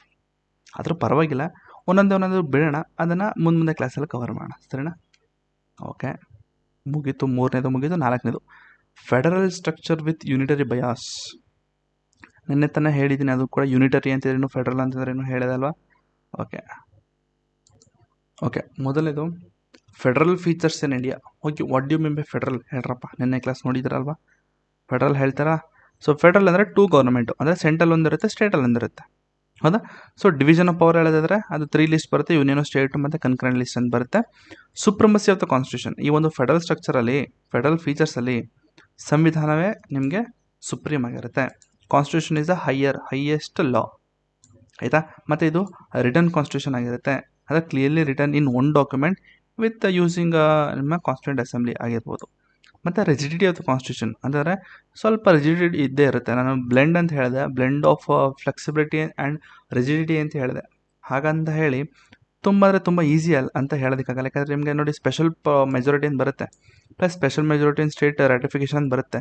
ಸೊ ಇದನ್ನು ಓದ್ಬೇಕಾದ್ರೆ ನಿಮ್ಗೆ ಅರ್ಥ ಆಗುತ್ತೆ, ಸರ್ ಹೇಳಿದ್ರು ಇದು ಬ್ಲೆಂಡ್ ಆಫ್ ಬೋತ್ ಅಂತ, ಬಟ್ ಇದು ಒಂಥರ ರಿಜಿಡಿಟಿ ಅಂತಲೇ ಅನ್ನಿಸ್ತಾ ಇದೆಯಲ್ಲ ಅಂತ ನಿಮಗೆ ಒಂದು ಕ್ವಶನ್ ರೈಸ್ ಆಗುತ್ತೆ. ರೈಸ್ ಆದರೆ ಒಳ್ಳೆಯದು, ಅಂದರೆ ನಿಮ್ಮ ಕಾನ್ಸೆಪ್ಟು ಹಿಡ್ತಾ ಸಿಗ್ತಾ ಇದೆ ಅಂತ. ರೈಸ್ ಆಗ್ತಿದ್ರು ಪರವಾಗಿಲ್ಲ, ನಾನೇ ಹೇಳಿದ್ನಿ, ಸರಿನಾ. ನೆಕ್ಸ್ಟು ಇಂಡಿಪೆಂಡೆಂಟ್ ಜುಡಿಷರಿ ಇದ್ದೇ ಇರುತ್ತೆ, ಅಂದರೆ Supreme court acts as a umpire ಅಂತಂದರೆ ಇವ್ರು ಏನೇ ಕಿತ್ತಾಡ್ಕೊಂಡ್ರು ಕೂಡ, ಆಯಿತಾ, ಬೌಲರು ನಿಮ್ಮ ಬ್ಯಾಟ್ಸ್ಮನ್ ಏನೇ ಕಿತ್ತಾಕೊಂಡ್ರು ಕೂಡ ನಾನು ಔಟ್ ಮಾಡಿದ್ದೀನಿ ಅನ್ನೋದಕ್ಕೆ ಇವನು ಔಟ್ ಆಗಿಲ್ಲ ಅನ್ನೋದಕ್ಕೆ. ಸೊ ಏನೇ ಅಂದರೂ ಕೂಡ ಅಂಪೈರ್ ಹೇಳಿದ್ದು, ಆಯಿತಾ. ಅಕಸ್ಮಾತು ಏನಾದರೂ ಒಂದು ಮಾಲ್ ಪ್ರಾಕ್ಟೀಸ್ ಆಗಿದ್ರು ಕೂಡ ಅಂಪೈರು ಏನು ಮಾಡ್ತಾರೆ, ಅದನ್ನು ರೆಕ್ಟಿಫೈ ಮಾಡಿ ಹೇಳ್ತಾರೆ, ಆಯಿತಾ. ಸೊ ನೆಕ್ಸ್ಟ್ ಬೈ ಕ್ಯಾಮರಲಿಸಮ್ ಅಂದರೆ ನಿಮ್ಮ ಲೋಕಸಭಾ ಮತ್ತು ರಾಜ್ಯಸಭಾ ಎರಡೂ ಕೂಡ ಇರುತ್ತೆ ಅಟ್ ಸೆಂಟರ್. ಇದು ಫೆಡರಲ್ ಫೀಚರ್ಸು. ಈಗ ನಿಮ್ಮ UPSC ಮೇನಲ್ಲೇ list all the federal features of the Indian constitution of the India ಅಂತ ಕೇಳಿದ್ರೆ ಬರಿಬೋದಲ್ಲ ನೀವು. ನೋಡಿ ಎಷ್ಟು ಈಸಿ ಇದೆ, 7 ಪಾಯಿಂಟ್ಸ್ ಇದೆ. 7 ಪಾಯಿಂಟ್ನ ನೀವು ಇಲ್ಲಿ ನಾನು ಕೀವರ್ಡ್ಸ್ ಯೂಸ್ ಮಾಡಿ ನಾನು ಅಂದರೆ ಹಾಕಿರೋದಿಲ್ಲಿ, ಇದನ್ನು ಸೆಂಟೆನ್ಸ್ ರೂಪದಲ್ಲಿ ಬರೀಲಿಕ್ಕಾಗಲ್ವಾ. In federal features there are 2 government, 1 in centre 1 in state. ನೋಡಿ ಸಿಂಪಲ್ ವರ್ಡ್ಸಲ್ಲಿ ನಾನು ಹೇಳ್ತಾ ಇರೋದು. ಮತ್ತು and all the powers are divided in 3 list. Example union list, state list, concurrent list. And there will be a supremacy of the constitution, ಅಂದರೆ there is no above law, ಅಂದರೆ constitution is the highest law. In federal features one of the most important features ಅಥವಾ important like ಏನಂತಾರೆ ಅದಕ್ಕೆ important point ಅಂತ ಹೇಳೋದಾದರೆ ನಿಮ್ಮ written, it is a written constitution, clearly written in one document. And it is a slightly rigidity. Why ಅಂತಂದರೆ it can't be changed easily. And there is an independent judiciary way the supreme court acts as a umpire ಅಂತ ಬರೀಬಾರ್ದು, but ನಿಮ್ಮ example ಅಂದರೆ ನಿಮ್ಮ ಅಂಡರ್ಸ್ಟ್ಯಾಂಡಿಂಗ್ಗೆ. And there is a bicameralism where Lok Sabha and Rajya Sabha are placed at centre. ನೋಡಿ ಆಗೋಯ್ತು mains. Next unitary bias ಅಂತಂದರೆ, unitary ಅಂದರೆ ನಾನ್ ಫೆಡರಲ್ ಫೀಚರ್ಸ್ ಏನೇನಪ್ಪ ಅಂತಂದರೆ, ಯುನಿಟರಿ ಫೀಚರ್ಸ್ ಅಂತಂದರೆ ಸ್ಟ್ರಾಂಗ್ ಸೆಂಟರ್. ನೋಡಪ್ಪ ಸೆಂಟರ್ ತುಂಬ ಸ್ಟ್ರಾಂಗ್ ಇರುತ್ತೆ, ಹೌದಾ. So union list has more subject and power, completely ಸೆಂಟರೇ ನೋಡ್ಕೊಳುತ್ತೆ. ಮತ್ತು ಸಿಂಗಲ್ ಕಾನ್ಸ್ಟಿಟ್ಯೂಷನ್ ಅಂದರೆ ಮತ್ತು ಫಾರ್ ಸೆಂಟರ್ ಮತ್ತು ಸ್ಟೇಟ್ ಎರಡಿಗೂ ಕೂಡ ಅದಕ್ಕೆ ಆದಂಥ ಸಿಂಗಲ್ ಕಾನ್ಸ್ಟಿಟ್ಯೂಷನ್ ಇರುತ್ತೆ, ಬೇರೆ ಬೇರೆ ಇರೋದಿಲ್ಲ. ಎಷ್ಟು single citizenship, no state citizenship unlike U S ಎದಲ್ಲಿ ಹೇಗಿದೆ ಅಂತಂದರೆ ಸಿಟಿಸನ್ಶಿಪ್ ಹೇಗೆ ಕೊಡ್ತಾರೆ ಅಂತಂದರೆ ಸೆಂಟರ್ಗೆ ಬೇರೆ ಸಿಟಿಸನ್ ಇದೆ, ಸಿಟಿಸನ್ಶಿಪ್ಪು ಸೆಂಟರ್ಗೆ ಬೇರೆ, ಸ್ಟೇಟ್ಗಳಿಗೆ ಬೇರೆ, ಅಲ್ಲಿದ್ದಂಥ ಸ್ಟೇಟ್ಗಳಿಗೆ ಬೇರೆ ಸಿಟಿಸನ್ಶಿಪ್ ಬೇಕು, ಆಯಿತಾ. ಅದಕ್ಕೇ ನಿಮ್ಮ US ಏನಿದೆ, ಯುನೈಟೆಡ್ ಸ್ಟೇಟ್ಸ್ ಏನಿದೆ, ಅದು ಡ್ಯುಯಲ್ ಸಿಟಿಸನ್ಶಿಪ್ ಮೇಂಟೈನ್ ಮಾಡುತ್ತೆ. ಮತ್ತು ಇಂಟಿಗ್ರೇಟೆಡ್ ಜುಡಿಷರಿ ಗೊತ್ತಲ್ಲಿ, no separate state level supreme courts ಇರಲ್ಲ, ಅಂದರೆ ಸ್ಟೇಟ್ ಲೆವೆಲಲ್ಲಿ ಹೈಕೋರ್ಟ್ಗಳಿರುತ್ತೆ ನೋಡಿ, ಆ ಥರ ಏನಿಲ್ಲ. ಸೆಂಟರ್ ಇದಕ್ಕೆ ಮೇಲಕ್ಕೆ ಹೋಗಬೇಕು.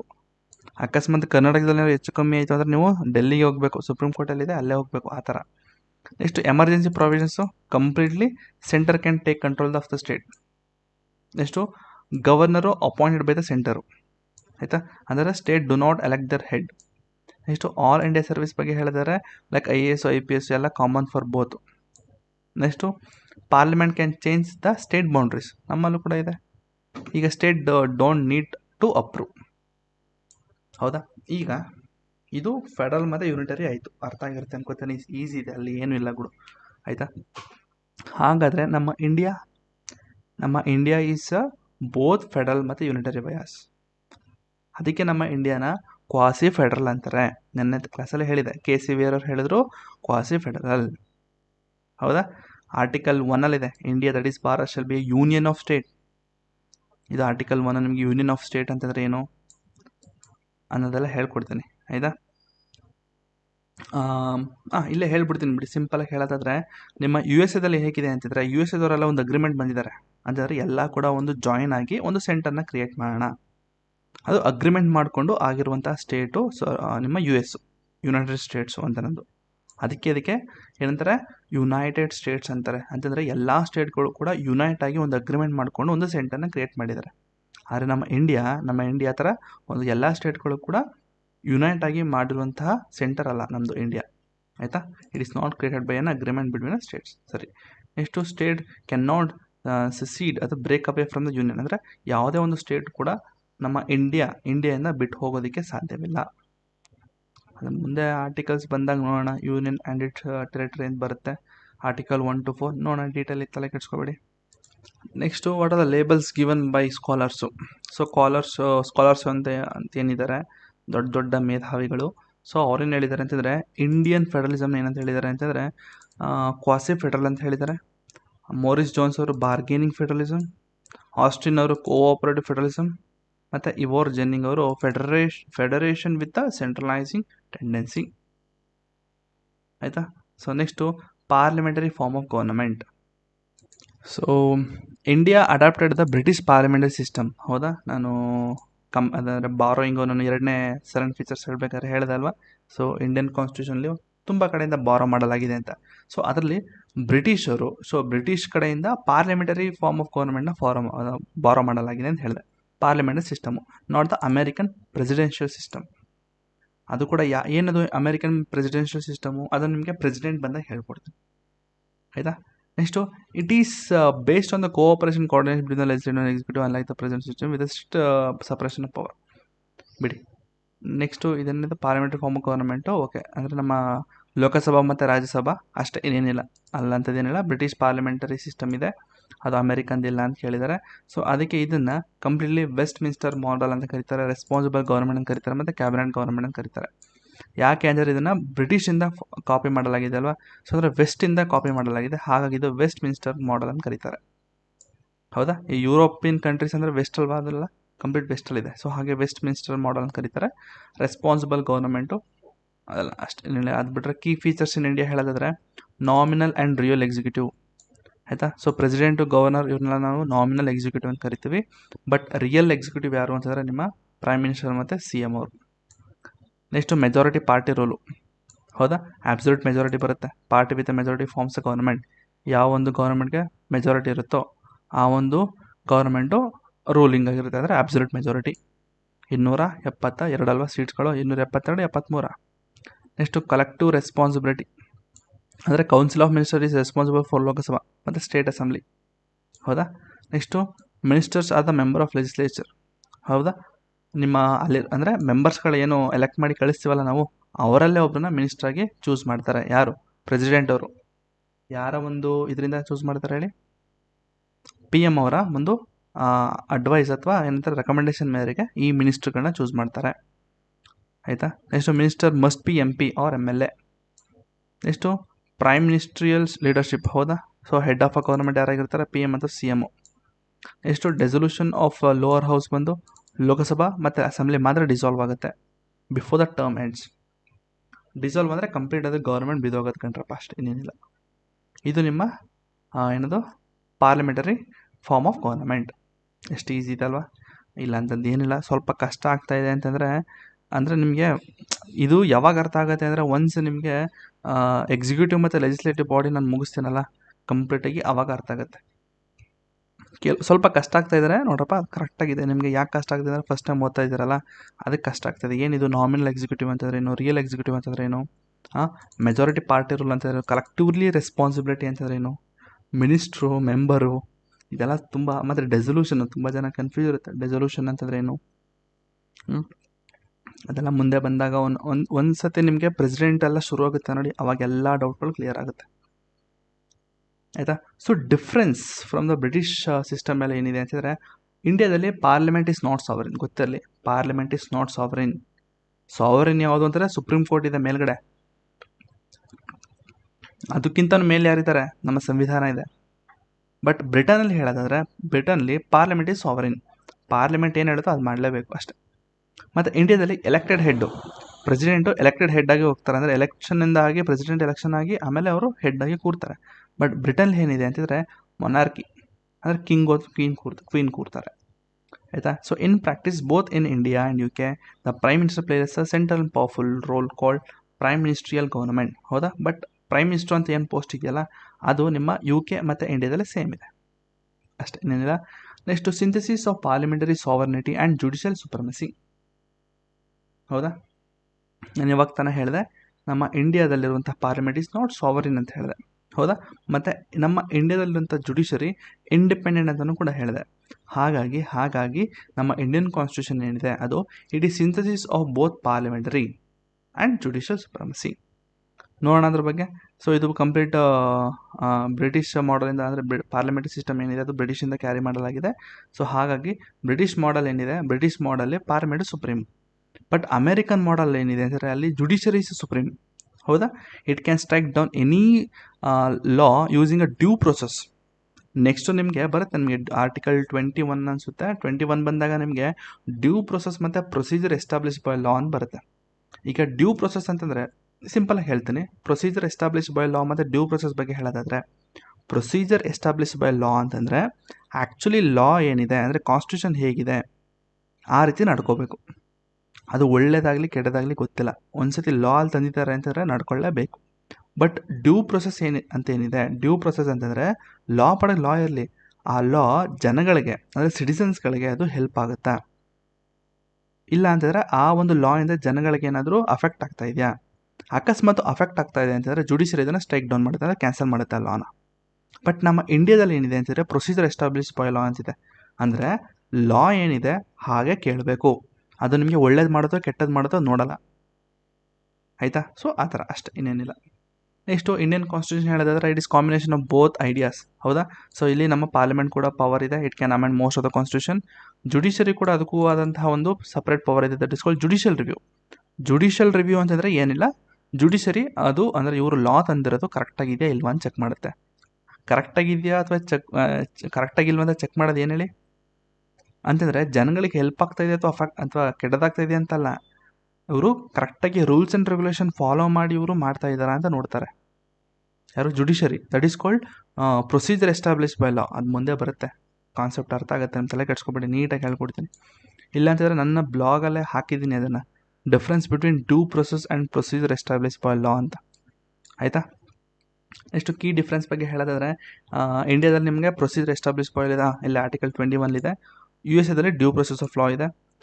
It only check the legality and not fairness. ನೋಡಿ ಇಲ್ಲೇ ಹಾಕಿದ್ದೀನಲ್ಲ ಎಫೆಕ್ಟ್ಸು, ಅಂದರೆ ಪ್ರೊಸೀಜರ್ ಎಸ್ಟಾಬ್ಲಿಷ್ ಬೈ ಲಾ ಅಂತಂದರೆ ಅದು ಆ್ಯಕ್ಚುಲಿ ಈಗ ಪಾರ್ಲಿಮೆಂಟ್ ಏನೋ ಒಂದು ಲಾ ಮಾಡಿದ್ದಾರೆ ಅಂತ ತಿಳ್ಕೊಳ್ಳಿ, ಆ ಲಾ ಕಂಪ್ಲೀಟಾಗಿ ಅವರು ರೂಲ್ಸ್ ಆ್ಯಂಡ್ ರೆಗ್ಯುಲೇಷನ್ ಫಾಲೋ ಮಾಡಿ ಮಾಡ್ತಾ ಇದ್ದಾರಾ, ಕರೆಕ್ಟಾಗಿ ಅದು ಸಂವಿಧಾನಕ್ಕೆ ಪ್ರಕಾರವಾಗಿ ಮಾಡಿದ್ದಾರಾ, ಮತ್ತು ಸಂವಿಧಾನಕ್ಕೆ ಧಕ್ಕೆ ಉಂಟು ಆಗುವಂತಹ ಏನಾದರೂ ಇದೆಯಾ ಅಂತ ನೋಡ್ತದೆ ಹೊರತು ಜನಗಳಿಗೆ ಅದು ಫೇರ್ನೆಸ್ಸಾ ಇಲ್ವಾ ಅಂತ ಚೆಕ್ ಮಾಡಲ್ಲ. ಬಟ್ USA ಹಂಗಲ್ಲ.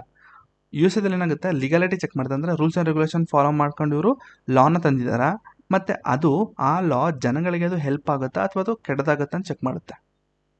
ನೆಕ್ಸ್ಟ್ ರಿವ್ಯೂ ಪವರ್ ಹೇಳಿದ್ರೆ ಲಿಮಿಟೆಡ್ ಜುಡಿಷಿಯಲ್ ರಿವ್ಯೂ ಗೊತ್ತಲ್ಲಿ, ಮತ್ತು ಎಕ್ಸ್ಟೆನ್ಸಿವ್ ಜುಡಿಷಿಯಲ್ ರಿವ್ಯೂ ನಿಮಗೆ USA ಇದೆ ಕಂಪ್ಲೀಟ್ಲಿ. ಅಕಸ್ಮಾತ್ ಜನಗಳಿಗೆ ಎಫೆಕ್ಟ್ ಆಗುತ್ತೆ ಅಂದರೆ ತೆಗೆದಾಕ್ಬಿಡ್ತಾರೆ, ಆ ಲಾನ ಅದನ್ನು ಏನು ಮಾಡ್ತಾರೆ, ಕ್ಯಾನ್ಸಲ್ ಮಾಡ್ತಾರೆ USA ಗೊತ್ತಿಲ್ಲ. ನೆಕ್ಸ್ಟ್ ನಮ್ಮ ಇಂಡಿಯಾದಲ್ಲಿ ಹೇಳಿದ್ರೆ ಬ್ಯಾಲೆನ್ಸ್ ಪವರ್ ಇದೆ, ಹೌದಾ? Parliament it can amend the most of the constitution, supreme court can strike down any law violating the basic structure. ಗೊತ್ತಿರಲಿ, ಜನಗಳಿಗೆ ಅದು ಕೆಟ್ಟದಾಗ್ತಾ ಇದೆ ಅನ್ನೋದಕ್ಕಿಂತ ಅದು ಸಂವಿಧಾನಕ್ಕೆ ಧಕ್ಕೆ ಉಂಟಾಗುತ್ತೆ ಅಂತ ಅಂದ್ಬಿಟ್ಟು ಅದನ್ನು ಸ್ಟ್ರೈಕ್ ಡೌನ್ ಮಾಡ್ತದೆ. ಇಷ್ಟು 6ನೇದಾಯಿತು. ನೆಕ್ಸ್ಟ್ 7ನೇದು integrated and independent judiciary. So independent judiciary ಅಂದ್ರೇನು ಫಸ್ಟ್ ಆಫ್ ಆಲ್ ಹೇಳ್ತೀನಿ, ಕೇಳಿಸ್ಕೊಳ್ಳಿ. ಇಂಡಿಪೆಂಡೆಂಟ್ ಜುಡಿಷರಿ ಅಂತಂದರೆ ಯಾರೂ ಕೂಡ ಅದನ್ನು ಟಚ್ ಮಾಡಲ್ಲ, ಅವರು ಇಂಡಿಪೆಂಡೆಂಟಾಗಿ ಅವರು ನ್ಯಾಯವನ್ನು ಕೊಡ್ತಾರೆ, ಯಾರೋ ಇನ್ನೊಬ್ಬರ ಪ್ರೆಷರ್ ಮೇರೆಗೆ ನ್ಯಾಯವನ್ನು ಕೊಡೋದಿಲ್ಲ, ಅಂದರೆ ಜಡ್ಜ್ಮೆಂಟನ್ನು ಕೊಡೋದಿಲ್ಲ. ಈಗ ಎಕ್ಸಾಂಪಲ್, ಈಗ ಯಾರೋ ಒಬ್ಬ ಎಮ್ ಎಲ್ ಎ ಮಗನೇನೋ ಅರೆಸ್ಟ್ ಆಗಿದ್ದಾನೆ ಅಂತ ತಿಳ್ಕೊಳ್ಳಿ. ಸೊ ಅಕಸ್ಮಾತು ಜುಡಿಷರಿ ಇಂಡಿಪೆಂಡೆಂಟ್ ಜುಡಿಷರಿ ಆಗಲಿಲ್ಲ ಅಂತಂದರೆ MLA ಏನು ಮಾಡ್ತಾರೆ, ಜುಡಿಷರಿಗೆ ಹೇಳ್ತಾರೆ ಜಡ್ಜ್ಗೆ, ಸರ್ ನೀವೇನೇ ಜಡ್ಜ್ಮೆಂಟ್ ಕೊಟ್ಟಿರೋದು ನಮ್ಮ ಪರವಾಗಿರಬೇಕು, ನಿಮ್ಗೆ ಎಷ್ಟು ಬೇಕು ಹೇಳಿ ಕೊಡ್ತೀನಿ ಅಂತ ಹೇಳಿ ಅವರು ಅಲ್ಲೇ ಡೀಲ್ ಮಾಡ್ಕೋಬೋದು. ಹಾಗಾಗಿ ಇಂಡಿಪೆಂಡೆಂಟ್ ಜುಡಿಷರಿ ಅಂತಂದರೆ ಅದೇನು ಕೂಡ ನಮ್ಮ ಇಂಡಿಯಾದಲ್ಲಿ ಇರಬಾರ್ದು, ಅಂದರೆ ಎಕ್ಸ್ಟರ್ನಲ್ ಫೋರ್ಸ್ಗಳು ಯಾವುದು ಬರಬಾರ್ದು, ಇನ್ಕ್ಲೂಡಿಂಗ್ ನಿಮ್ಮ ಎಕ್ಸಿಕ್ಯೂಟಿವ್ ಆಗಿರ್ಬೋದು, ಲೆಜಿಸ್ಲೇಟಿವ್ ಬಾಡಿ ಆಗಿರ್ಬೋದು, ಯಾವುದು ಕೂಡ ತನ್ನ ಇದಕ್ಕೆ ಬರಬಾರ್ದು, ಅಂದರೆ ಜುಡಿಷರಿ ಹತ್ರಕ್ಕೆ ಹೋಗಬಾರ್ದು. ಅದು ಅವರು ನ್ಯಾಯವಾಗಿ ಜಡ್ಜ್ಮೆಂಟ್ನ ಕೊಡೋದು ನಿಮ್ಮ ಜುಡಿಷರಿ ಕರ್ತವ್ಯ ಆಗಿರುತ್ತೆ. ಅದಕ್ಕೆ ಅದನ್ನು ಇಂಡಿಪೆಂಡೆಂಟ್ ಜುಡಿಷರಿ ಅಂತ ಕರೀತಾರೆ. ಆದರೆ ರೀಸೆಂಟ್ ಕೇಸಸ್ಗಳು ನೋಡೋದಾದರೆ ಈ ಇಂಡಿಪೆಂಡೆಂಟ್ ಜುಡಿಷರಿ ಕಂಪ್ಲೀಟ್ಲಿ ವಸ್ಟ್ ಆಗ್ಬಿಟ್ಟಿದೆ ಕಣ್ರೆ.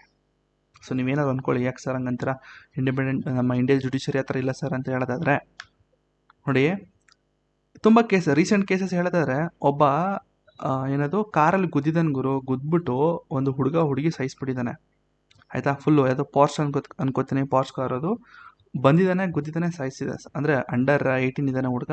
ಹಾಗಾಗಿ ಅವನು ಹುಡುಗ ಅಂಡರ್ 18 ಇದ್ದಾನೆ ಅಂತ ಅಂದ್ಬಿಟ್ಟು ಪ್ಯಾಸೇಜಾ ಏನೋ ಏನೋ ಬರ್ಸ್ಬಿಟ್ಟು ಅವನಿಗೆ ರಿಲೀಸ್ ಏನೋ ಮಾಡಿದ, ರಿಲೀಸಾ ಏನೋ ಬಿಟ್ಬಿಡ್ತಾರೆ ಅವನ್ನ. ಅಲ್ಲೇನೊಂದು ಕೇಸೇ ಆಗಲ್ಲ ಅವನ ಯಾಕೆಂದರೆ ಅವರಪ್ಪ ತುಂಬ ಪ್ರತಿಷ್ಠಿತ ವ್ಯಕ್ತಿ, ದೊಡ್ಡ ಬಿಸ್ನೆಸ್ ಮ್ಯಾನು ಆಯಿತಾ. ಸೊ ಅದು ಬಿಡಿ, ಇನ್ನೊಂದು ಕೇಸ್ ಇದೆ ಹೇಳ್ತೀನಿ. ಯಾವುದದು ಇನ್ನೊಂದು ಕೇಸ್ ಯಾವುದಪ್ಪ ಅದು, ಈಗ ರೀಸೆಂಟಾಗಿ ಸುಪ್ರೀಂ ಕೋರ್ಟ್ ಅಲ್ಲ, ಹೈಕೋರ್ಟ್ ಜಡ್ಜ್ ಅನ್ಕೋತೀನಿ. ಸೊ ಜಡ್ಜ್ ಮನೇಲಿ ಅಷ್ಟೊಂದು ರಾಶಿ ದುಡ್ಡು ಸಿಕ್ತು, ಹೌದಾ.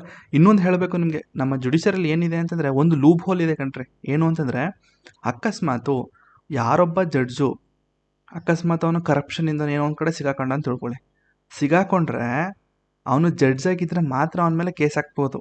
ಅಕಸ್ಮಾತ್ ಅವನು ಜಡ್ಜ್ ಇದರಿಂದ ಹುದ್ದೆಯಿಂದ ಅವನು ಅಕಸ್ಮಾತ್ ರಿಸೈನ್ ಮಾಡಿಬಿಟ್ರೆ ಅವನ ಮೇಲೆ ಕೇಸ್ ಆಗಂಗಿಲ್ಲ. ಅದು ಕೂಡ ಒಂದು ಲೂಪ್ ಹೋಲ್ ಇದೆ. ನೋಡ್ಬೋದು ನೀವು, ಬೇರೆ ಕಡೆ ಹೋಗಿ ನೋಡಿ, ಎಲ್ಲರೂ ಒಂದು ಸೋರ್ಸಲ್ಲಿ ನೋಡಿ ಕರೆಕ್ಟಾ ಇಲ್ವಾ ಅಂತ. ಸೊ ಈಗ ರೀಸೆಂಟಾಗಿ ಆ ಒಂದು ಜಡ್ಜ್ ಮನೇಲಿ ಸಿಕ್ತು, ತುಂಬ ಹಣ ಸಿಕ್ತು. ಆದರೆ ಅಲ್ಲಿ ನಮ್ಮ ಜುಡಿಷರಿ, ನಿಮ್ಮ ಕೊಲೇಜಿಯಂ ಬರುತ್ತೆ, ಆ ಕೊಲೇಜಿಯಂ ಅವರು ಅಲ್ಲಿ ಏನು ಮಾಡಿದ್ರು ಅಂತಂದರೆ, ಇನ್ಕ್ಲೂಡಿಂಗ್ ನಿಮ್ಮ CJ ಅವರು, ನಿಮ್ಮ ಯಾರು ಸಂಜೀವ್ ಖನ್ನಾ ಅಲ್ಲ, ಯಾರಿದ್ರು ಆ ಕೊಲೇಜಿಯಮಲ್ಲಿ ಬರ್ತಾ ಇಲ್ವಲ್ಲ ಹೆಸರು ಅವ್ರದ್ದು. ಸೊ ಆ ಒಂದು ಕೊಲೇಜಿಯಂ ಇತ್ತು ಗುರು, ಅವ್ರೇನು ಮಾಡಿದ್ರು, ಟ್ರಾನ್ಸ್ಫರ್ ಮಾಡಿಬಿಟ್ರು ಅಲಹಾಬಾದ್ಗೆ. ಸೊ ಅಲಹಾಬಾದಲ್ಲಿ ಇಲ್ಲಿದ್ದಂತಹ ಅಡ್ವೊಕೇಟ್ಗಳು ಮತ್ತು ಲಾಯರ್ಗಳು ಸ್ಟ್ರೈಕ್ ಮಾಡಿದ್ರು, ನಮಗೆ ಈ ಥರ ಜಡ್ಜು ಬೇಡ ಅಂಥೇಳಿ. ಸೊ ಈಗ ನೀವು ಇದನ್ನು ಇಂಡಿಪೆಂಡೆಂಟ್ ಜುಡಿಷರಿ ಅಂತ ಕರೀತೀರಾ ಅಥವಾ ಬಿಸ್ನೆಸ್ ಮ್ಯಾನ್ ಜುಡಿಷರಿ ಅಂತ ಕರೀತಾರ ಗೊತ್ತಿಲ್ಲ. ಅದು ನಿಮಗೆ ಬಿಟ್ಟಿದ್ದು ಕಣ್ರಪ್ಪ, ಅದು ನನಗೂ ಕೂಡ ಗೊತ್ತಿಲ್ಲ. ನ್ಯೂಸಲ್ಲೆಲ್ಲ ಬಂದಿರೋದು ಅದು ಹೇಳ್ತಾ ಇದ್ದೀನಿ ಅಷ್ಟೇ. ಸೊ ತುಂಬ ಈ ಥರ ಕೇಸ್ಗಳು ತುಂಬ ಆಗಿದೆ ನೋಡಿ. ಕೋಲ್ಕತ್ತಾ ಕೇಸ್ ಹೇಳೋದಾದರೆ, ಕೋಲ್ಕತ್ತಾದಲ್ಲಿ ಒಂದು ರೇಪ್ ಆಗಿತ್ತು, ಡಾಕ್ಟ್ರು ರೇಪ್ ಆಗಿತ್ತು. ಅಲ್ಲೇನಾಯಿತು, ಅಲ್ಲಿದ್ದಂತಹ ಎಕ್ಸಿಕ್ಯೂಟಿವ್ ತುಂಬ ಇನ್ವಾಲ್ವ್ ಆದರು, ಅಲ್ಲಿ ಗೌರ್ಮೆಂಟ್ ಕೂಡ ಇನ್ವಾಲ್ವ್ ಆಯಿತು ಆ ಕೇಸಲ್ಲಿ. ನೀವು ವೆಸ್ಟ್ ಬೆಂಗಾಲ್ಗೆ ಹೋಯ್ತು ಅಂದರೆ ನೀವು ಜುಡಿಷರಿ ಮಾತಾಡೋಂಗೆ ಇಲ್ಲ, ಹೌದಾ. ಸೊ ಈ ಥರ ಇಂಡಿಯಾದಲ್ಲಿ ತುಂಬ ಕೇಸ್ಗಳು ಸಿಗುತ್ತೆ ಗುರು, ನಿಮ್ಮ ನ್ಯೂಸಲ್ಲೇ ಬರುತ್ತೆ ಥರ ಕೇಸ್ಗಳು. ಕೆಲವೊಂದು ಕೇಸ್ಗಳು ಆ್ಯಕ್ಚುಲಿ ನ್ಯೂಸಲ್ಲಿ ಬರೋಲ್ಲ ಆಯಿತಾ. ಅದರಲ್ಲೂ ಕೂಡ ಈ ಒಂದು ಹಣ ಸಿಕ್ತು ಅಂತ, ದುಡ್ಡು ಸಿಕ್ತಲ್ಲ ಅವನ ಮನೇಲಿ, ಅಲ್ಲಿ ಇಮೇಜ್ಗಳು ರಿಲೀಸ್ ಆಗದೇ ಇದ್ದರೆ ಅದನ್ನು ಕೂಡ ಮುಚ್ಚಾಕ್ಬಿಡ್ತಾಯಿದ್ರು. ಅದು ಯಾವಾಗ ಸೋಷಿಯಲ್ ಮೀಡಿಯಾ ಕೈಯಲ್ಲಿ ಸಿಕ್ತು, ಕಂಪ್ಲೀಟಾಗಿ ಅದು ಇದಾಗೋಯ್ತು. ತುಂಬ ಕೇಸ್ ಸಿಗುತ್ತೆ. ಬಟ್ ಈ ಜುಡಿಷರಿ ಏನಂತ ಹೇಳ್ಬೋದು ಹೇಳ್ತಾರೆ ನೀವೇ, ಇದಕ್ಕೆ ಸ್ವಲ್ಪ ಇಂಡಿಪೆಂಡೆಂಟ್ ಜುಡಿಷರಿ ಅಂತ ಹೇಳೋದಕ್ಕಾಗಲ್ಲ ಒಟ್ಟು ನನಗೆ ಅನ್ನಿಸ್ದಂಗೆ. ಬಿಡಿ, ಅದು ನಿಮಗೆ ಬಿಟ್ಟಿದ್ದು. ಬಟ್ ಮೈನ್ಸ್ ಆನ್ಸರ್ ಬರೀಬೇಕಾದ್ರೆ ಕ್ರಿಟಿಸೈಸ್ ಮಾಡೋಕ್ಕೆ ಹೋಗಬೇಡಿ. ನಾನು ಇಷ್ಟೆಲ್ಲ ಹೇಳಿದ್ನಲ್ಲ, ಕೋಲ್ಕತ್ತಾದಲ್ಲಿ ರೇಪ್ ಆಯಿತು, ಅಲ್ಲಿ ಎಕ್ಸಿಕ್ಯೂಟಿವ್ ಇನ್ವಾಲ್ವ್ ಆಯಿತು, ಅದನ್ನು ಕೂಡ ಬರೀಬೇಡಿ ಆಯಿತಾ. ಈ ಥರ ರೀಸೆಂಟಾಗಿ ಹಣ ಸಿಗ್ತದೆಲ್ಲ ಬರೀಬೇಡಿ ಕಣ್ರಪ್ಪ, ಮಾರ್ಕ್ಸೇ ಕೊಡಲ್ಲ ಅವರು. ಓಕೆ. ನೆಕ್ಸ್ಟು ಇಂಟಿಗ್ರೇಟೆಡ್ ಜುಡಿಷರಿ ಅಂತಂದ್ರೇನು. India as a single judicial system ಅಂತಂದರೆ ಏನಪ್ಪ ಅಂದರೆ, the same set of courts deal with the both central, ಹೌದಾ. ನಮ್ಮ ಸುಪ್ರೀಂ ಕೋರ್ಟ್ ಅಂತಲೇ ಹೇಳ್ಬೋದು. ಅಟ್ ದ ಟಾಪ್ ಆಫ್ ನಿಮ್ಮ ಜುಡಿಷರಿಯಲ್ಲಿ ನಿಮಗೆ ಸುಪ್ರೀಂ ಕೋರ್ಟ್ ಇದೆ ನ್ಯಾಷನಲ್ ಲೆವೆಲ್ಲಿ, ನಿಮ್ಮ ಸ್ಟೇಟ್ ಲೆವೆಲ್ಲಿ ಹೈಕೋರ್ಟ್ಸ್ ಇದೆ ಆಯಿತಾ. ನೆಕ್ಸ್ಟ್ ಬಿಲೋ ಹೈಕೋರ್ಟ್ಸಲ್ಲಿ ನಿಮಗೆ ಸಬಾರ್ಡಿನೇಟ್ ಕೋರ್ಟ್ಗಳು ಬರುತ್ತೆ. ಅದು ಯಾವುದಾದ್ರು ಅಂತಂದರೆ ನಿಮ್ಮ ಡಿಸ್ಟ್ರಿಕ್ಟ್ ಮತ್ತು ಸಬಾರ್ಡಿನೇಟ್ ಕೋರ್ಟ್ಸ್ಗಳು, ಟ್ರಿಬ್ಯುನಲ್ಸ್ ಬರುತ್ತೆ, ಎಲ್ಲ ಬರುತ್ತೆ. ನೋಡೋಣ ಮುಂದೆ ಅವೆಲ್ಲ ಬರುತ್ತೆ. ಟ್ರಿಬ್ಯುನಲ್ಸ್ ಅಂತ ಒಂದು ಸಪ್ರೇಟ್ ಚಾಪ್ಟರ್ ಇದೆ.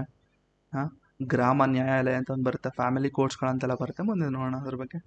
ಇನ್ the USA, federal and state courts are separate. That's not the case in India.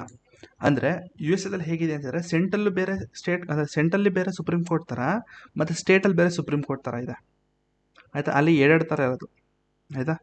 But ನಮ್ಮ ಇಂಡಿಯಾದಲ್ಲಿ ಏನಿದೆ ಅಂದರೆ, ಟಾಪಲ್ಲಿ ಸುಪ್ರೀಂ ಕೋರ್ಟ್ ಇದೆ, ಎಲ್ಲ ಸ್ಟೇಟಲ್ಲೂ ಕೂಡ ಹೈಕೋರ್ಟ್ಗಳಿದೆ. But at the top supreme court ಅಂತ ಇರುತ್ತೆ, ಡೆಲ್ಲಿಲಿ ಇರುತ್ತೆ, ಹೌದಾ. ಬೆಂಚ್ ಬರೋದು ನಿಮಗೆ ಡೆಲ್ಲಿಲಿ ಬರುತ್ತೆ, ಹೌದಾ. ನೆಕ್ಸ್ಟ್ ಇಂಡಿಪೆಂಡೆಂಟ್ ಜುಡಿಷರಿ ಅಂತಂದರೆ, the constitution ensures that the judge can work freely without the political and executive pressures, ಹೌದಾ. ಇದಕ್ಕೆ ನಾವು ಇಂಡಿಪೆಂಡೆಂಟ್ ಜುಡಿಷರಿ ಅಂತೀವಿ. ನಮ್ಮ ಇಂಡಿಯನ್ ಕಾನ್ಸ್ಟಿಟ್ಯೂಷನ್ ಇರೋದು ಕೂಡ ಇಂಡಿಪೆಂಡೆಂಟ್ ಜುಡಿಷರಿ. ಬಟ್ ಈ ಒಂದು ಪೊಲಿಟಿಕಲ್ ಮತ್ತು ಎಕ್ಸಿಕ್ಯೂಟಿವ್ ಪ್ರೆಷರ್ ತುಂಬ ಇರುತ್ತೆ ಆಯಿತಾ. ನೆಕ್ಸ್ಟು ಜಡ್ಜಸ್ ಅಥವಾ supreme court and high court have a security of tenure, ಹೌದಾ. They can't be removed easily. ಅಂದರೆ ಅವ್ರನ್ನ ರಿಮೂವ್ ಮಾಡಬೇಕು ಅಂತಂದರೆ ರೆಸೊಲ್ಯೂಷನ್ಗಳು ಪಾಸ್ ಆಗಬೇಕು, ಹೌದಾ. ಅದು ಕೂಡ ನಿಮ್ಮ ಸುಪ್ರೀಂ ಕೋರ್ಟಲ್ಲಿ ಬರುತ್ತೆ. ಮತ್ತು there salary and expenses are charge from consolidated fund of India and no annual vote. ಅವ್ರಿಗೆ ಪಾರ್ಲಿಮೆಂಟಲ್ಲಿ ಆ್ಯನ್ಯುವಲ್ ವೋಟ್ ಅಂತ ಮಾಡ್ತಾರೆ, ಅದು ಸಿಗೋದಿಲ್ಲ. ಅದು ಕೂಡ ಮುಂದೆ ಮುಂದೆ ಬರುತ್ತೆ, ಹೇಳ್ಕೊಡ್ತೀನಿ. ಎಷ್ಟು judges can not be criticise in a parliament for how they do their job in how they do their job. ಅಂದರೆ ಈಗ ನಾನು ಏನೆಲ್ಲ ನಿಮ್ಗೆ ಕ್ರಿಟಿಸೈಸ್ ಮಾಡಿದ್ನಲ್ಲ, ಸೊ ಅಲ್ಲಿ ಏನಾಯ್ತು ಇದಾಯಿತು ಹಂಗೆ ಹಿಂಗೆ ಅಂತ, ಇದನ್ನು ಯಾವುದೇ ಕಾರಣಕ್ಕೂ ಅಲ್ಲಿದ್ದಂತಹ ಎಂ ಪಿಗಳಾಗಿರ್ಬೋದು MLAಗಳಾಗಿರ್ಬೋದು ಡಿಸ್ಕಸ್ ಮಾಡುವಂತ ಇಲ್ಲ, ಆಯಿತಾ. ಪಾರ್ಲಿಮೆಂಟಲ್ಲಿ ಡಿಸ್ಕಸ್ ಮಾಡುವಂತಿಲ್ಲ. ಹೊರಗಡೆ ಮಾಡ್ಕೊಳ್ಳಿ, ಹೊರಗಡೆ ಏನಾದರೂ ಒಂದು ಸಮಾರಂಭನ ಏನೋ ಒಂದು ಮಾಡ್ತಾ ಇರ್ತಾ ನೋಡಿ, ಆ ಥರ ಬಂದಾಗ ಬೇಕಾದ್ರೆ ಮಾಡ್ಕೊಳ್ಳಿ, ಬಟ್ ಇಲ್ಲಿ ಮಾಡೋ ಹಾಗಿಲ್ಲ. Next no post retirement practices in court allowed, ಆಯಿತಾ. ರಿಟೈರ್ಮೆಂಟ್ ಇದನ್ನು ಮುಂದಕ್ಕೆ ಹಾಕ್ತೀನಿ ಹಂಗೆ ಹಿಂಗೆ ಅಂತಾರ, ಅದೆಲ್ಲ ನಿಮ್ಮ ಇಂಡಿಪೆಂಡೆನ್ಸ್ ಆಫ್ ಜುಡಿಷರಿ ಬಂದಾಗ ಗೊತ್ತಾಗುತ್ತೆ. ಮತ್ತು judiciary is separate from executive, so police, law enforcement and judiciary don't interfere in each other role. ಹೌದಾ, ಇದನ್ನು ಸುಳ್ಳು ಅಂತ ಹೇಳ್ತೀನಿ ಕಣ್ರಪ್ಪ, ತುಂಬ ಸುಳ್ಳು. ಎಲ್ಲ ಇನ್ವಾಲ್ವ್ ಆಗೇ ಆಗುತ್ತೆ ಗುರು. ಪೊಲಿಟಿಷಿಯನ್ಸ್ಗಳು ಕೇಳಬೇಕಾ, ಎಲ್ಲ ಇನ್ವಾಲ್ವ್ ಆಗಿಬಿಡ್ತಾರೆ, ಎಲ್ಲ ಡೀಲ್ ಮಾಡ್ಕೊಂಡು ಮಾಡ್ತಾರೆ. But I should not say this ಅಂತಂದ್ರೆ ನಾನು ಹೇಳಬಾರ್ದು ಇದನ್ನೆಲ್ಲ ನಿಮಗೆ, ಆಯಿತಾ. ಸೊ ಯಾಕೆ ಹೇಳ್ತಾ ಇದ್ದೀನಿ ಅಂದರೆ ಕರೆಂಟ್ಲಿ ಇದಿದೆ, ಆಯಿತಾ. ನೋಡಪ್ಪ, ನೀವು IAS ಆಫೀಸರ್ ಆಗ್ತಾಯಿದ್ದೀನಿ ಅಂತಂದರೆ ಎಲ್ಲನೂ ತಿಳ್ಕೊಂಡಿರ್ಬೇಕು, ಪ್ರತಿಯೊಂದು ಸತ್ಯನೂ ಕೂಡ ಗೊತ್ತಿರಬೇಕು. ಬಟ್ ನೀವು ಮಾತಾಡ್ಬೇಕಾದ್ರೆ ಆ ಮಾತು ಯಾವಾಗಲೂ ನ್ಯೂಟ್ರಲ್ ಆಗಿರಬೇಕು. ತುಂಬ ಕಷ್ಟ ಅಲ್ವಾ, ಪ್ರಾಕ್ಟೀಸ್ ಮಾಡ್ಕೊಳ್ಳಿ, ಬರುತ್ತೆ. ನಂತರ ಏನದು ಆ್ಯಸಿಡ್ ಬಾಯ್ ಥರ ಮಾತಾಡಬೇಡಿ, ಸುಮ್ಮನೆ ಏನೋ ಮಾತಾಡಬಾರ್ದು. ಅಂದರೆ ಜನಗಳ ಮುಂದೆ, ಈಗ ನಾನು ನಿಮ್ಮ ಮುಂದೆ ಮಾತಾಡ್ತಾ ಇದ್ದೀನಿ ಅಂತಂದರೆ ಅದು ಅಂದರೆ ನಿಮ್ಗೆ ಗೊತ್ತಿರಬೇಕೆಲ್ಲ, ಜುಡಿಷರಿ ಹೇಗಿದೆ, ಎಕ್ಸಿಕ್ಯೂಟಿವ್ ಎಲ್ಲ ಹೇಗಿದೆ, ಪೊಲೀಸ್ ಸಿಸ್ಟಮ್ ಹೇಗಿದೆ, ಪ್ರತಿಯೊಂದು ಕೂಡ ನೀವು ನ್ಯೂಸಲ್ಲಿ ನೋಡ್ತಾ ಇರ್ಬೋದು ಏನೆಲ್ಲ ಆಗ್ತಾಯಿದೆ ಅಂತ. ಸೊ ನೋಡ್ರಪ್ಪ, ನ್ಯೂಸು ಅಂತ ಹೇಳಿ ನೀವು ಹೋಗಿ TV ಚಾನಲ್ ನ್ಯೂಸ್ ನೋಡಬೇಡಿ, ನ್ಯೂಸ್ ಪೇಪರ್ ನೋಡಿ. TV ಚಾನಲ್ಲಿ ಅವರು ಸ್ವಲ್ಪ ಉದ್ವೇಗಕ್ಕೆ ಒಳಗಾಗಿ ಏನೋ ಹೇಳ್ತಾರೆ, ಇಲ್ದಿರೋದೆಲ್ಲ ಹೇಳ್ತಾರೆ ಅಲ್ವಾ. ಸೊ ಅವೆಲ್ಲ ಬೇಡ, ನ್ಯೂಸ್ ಪೇಪರ್ ನೋಡ್ಬೋದು ನೀವೆಲ್ಲನೂ ಕೂಡ. Next, the supreme court can punish anyone for the contempt of court. ಅಕಸ್ಮಾತು ಸುಪ್ರೀಂ ಕೋರ್ಟ್ಗೆ ಏನಾದರೂ ಅವಮಾನ ರೀತಿಯಲ್ಲಿ ಮಾತಾಡಿದ್ರೆ, ನಾನು ಮಾತಾಡಿದ್ನಲ್ಲ, ಸೊ ಅದು ಕೋರ್ಟಲ್ಲಿ ಮಾತಾಡಿದ್ರೆ ಅವೆಲ್ಲ ಶಿಕ್ಷೆ ಆಗುತ್ತೆ. ನೆಕ್ಸ್ಟು ಫಂಡಮೆಂಟಲ್ ರೈಟ್ಸು, ನಿಮ್ಮ ಪಾರ್ಟ್ 3 ಆರ್ಟಿಕಲ್ 12 to 35 ಎಲ್ಲ ಇದೆ fundamental rights. So 6 type of fundamental rights ಇದೆ, ಹೌದಾ. ನಮ್ಮ ಇಂಡಿಯನ್ ಕಾನ್ಸ್ಟಿಟ್ಯೂಷನಲ್ಲಿ ಅದು ಇವೆಲ್ಲ basic rights should be given to all citizen to protect their freedom and dignity. ಮತ್ತು ಅದರಲ್ಲಿ 6 ಟೈಪ್ಸ್ ಇದೆ. ಒಂದು right to equality, right to freedom, right against exploitation, right to freedom of religion, culture and education right, ಮತ್ತು constitution remedies, ಆಯಿತಾ. Right to equality ಸಮಾನತೆಯ ಹಕ್ಕು, ಹೌದಾ. Freedom ಸ್ವಾತಂತ್ರ್ಯದ ಹಕ್ಕು.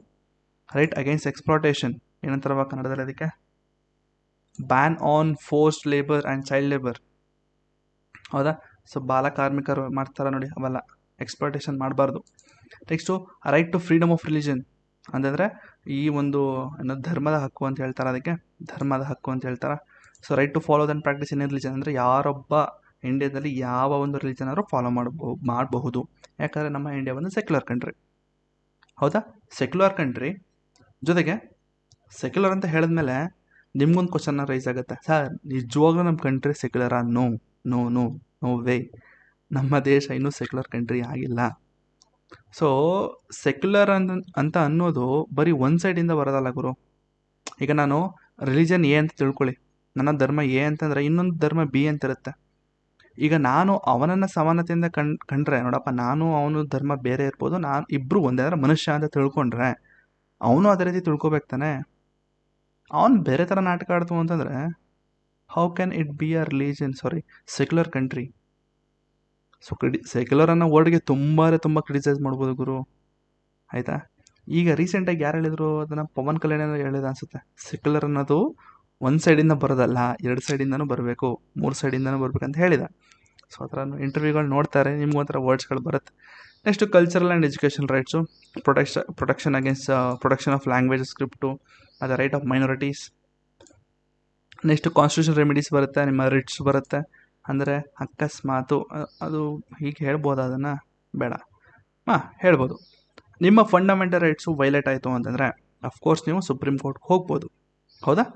ಅದಕ್ಕೆ ನಿಮ್ಮ ಆರ್ಟಿಕಲ್ 32 ಒಂದಷ್ಟು ರಿಟ್ಸ್ಗಳಿದೆ, ಅದು ಕೂಡ ಹೇಳ್ಕೊಡ್ತೀನಿ ಮುಂದೆ.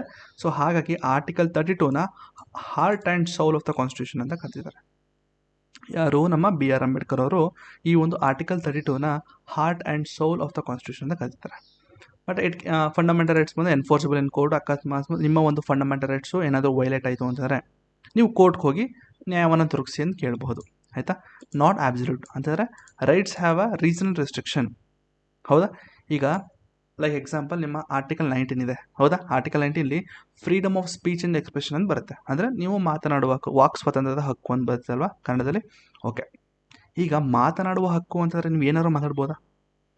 ನನಗೆ ಸರ್ ನನಗೆ ಆರ್ಟಿಕಲ್ 19 ಇದೆ, ನನಗೆ freedom of speech and expression ನನಗೆ ಫಂಡಮೆಂಟಲ್ ರೈಟ್ ಅಂತ ಕೊಟ್ಟಿದ್ದಾರೆ, ಐ ಕ್ಯಾನ್ ಸ್ಪೀಕ್ ಎನಿಥಿಂಗ್ ಅಂತ ಹೇಳೋ ಹಾಗಿಲ್ಲ. ಅದು ಕೂಡ ಒಂದು ರೆಸ್ಟ್ರಿಕ್ಷನ್ ಇರುತ್ತೆ.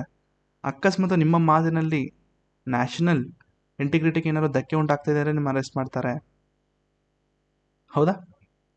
ಗೊತ್ತಲ್ಲಿ ಅದೊಂದು. Next for public order and morality ಮತ್ತು ಸೆಕ್ಯೂರಿಟಿ, ಆಯಿತಾ?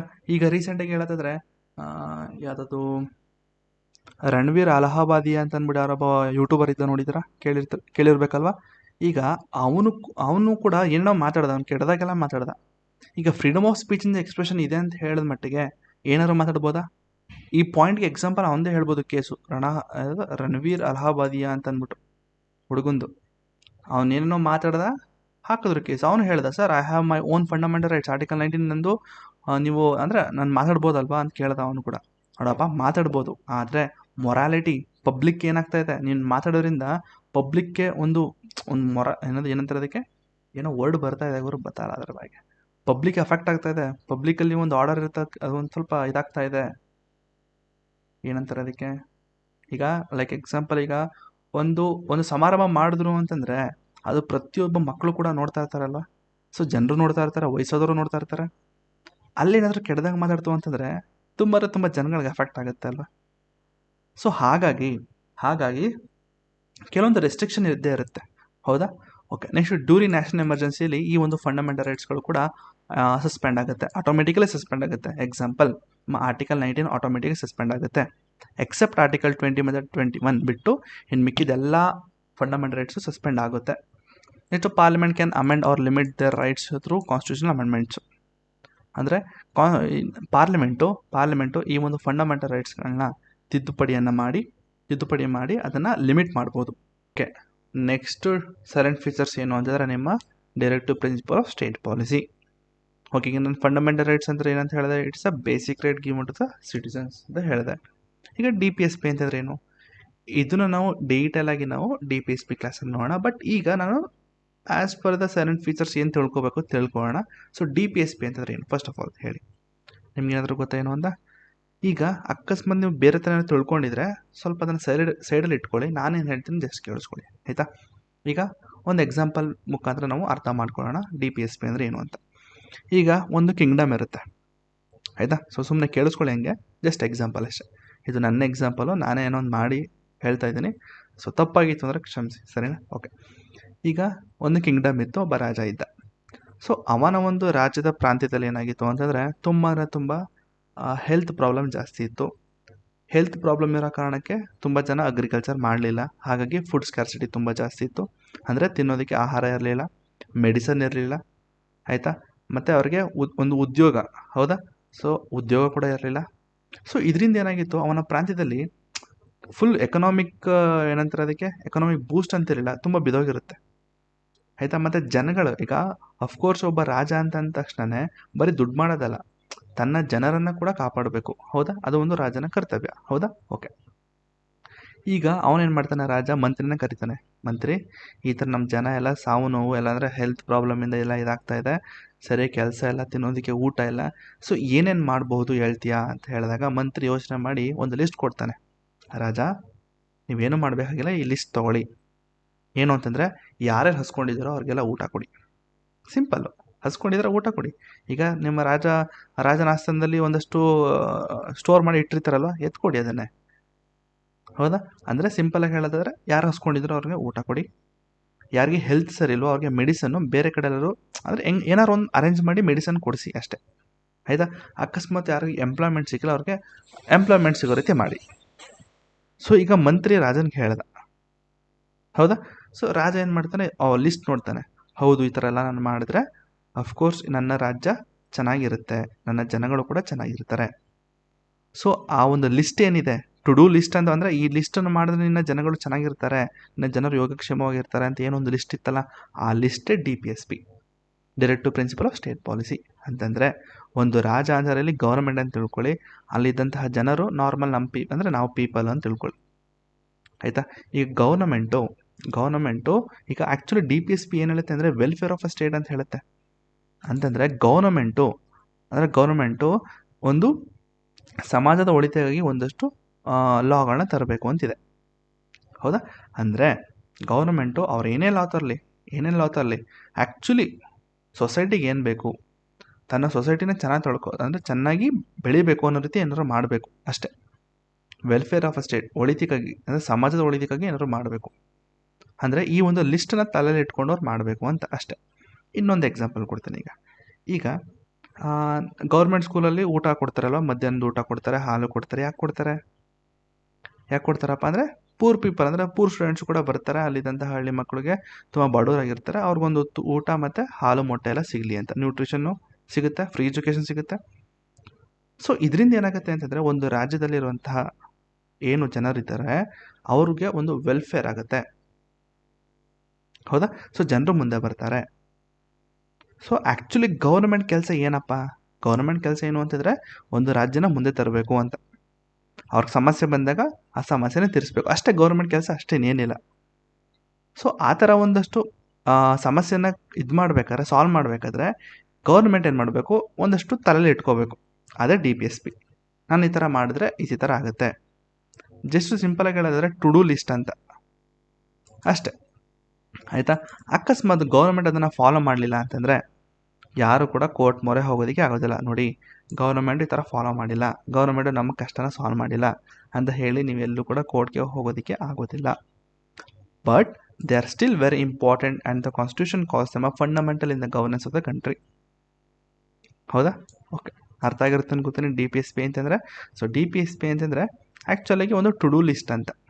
ಅಂದರೆ they are the set of a guidelines for the government while making a laws. ನೋಡಿ, these are the set of a guidelines for the government while making a laws and policies.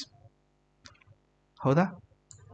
Okay, categories ಬರುತ್ತೆ. ಅಲ್ಲಿ socialist principles ಅಂತ ಬರುತ್ತೆ, Gandhian principles ಅಂತ ಬರುತ್ತೆ, ಮತ್ತು liberal intellectual principles ಅಂತ ಬರುತ್ತೆ.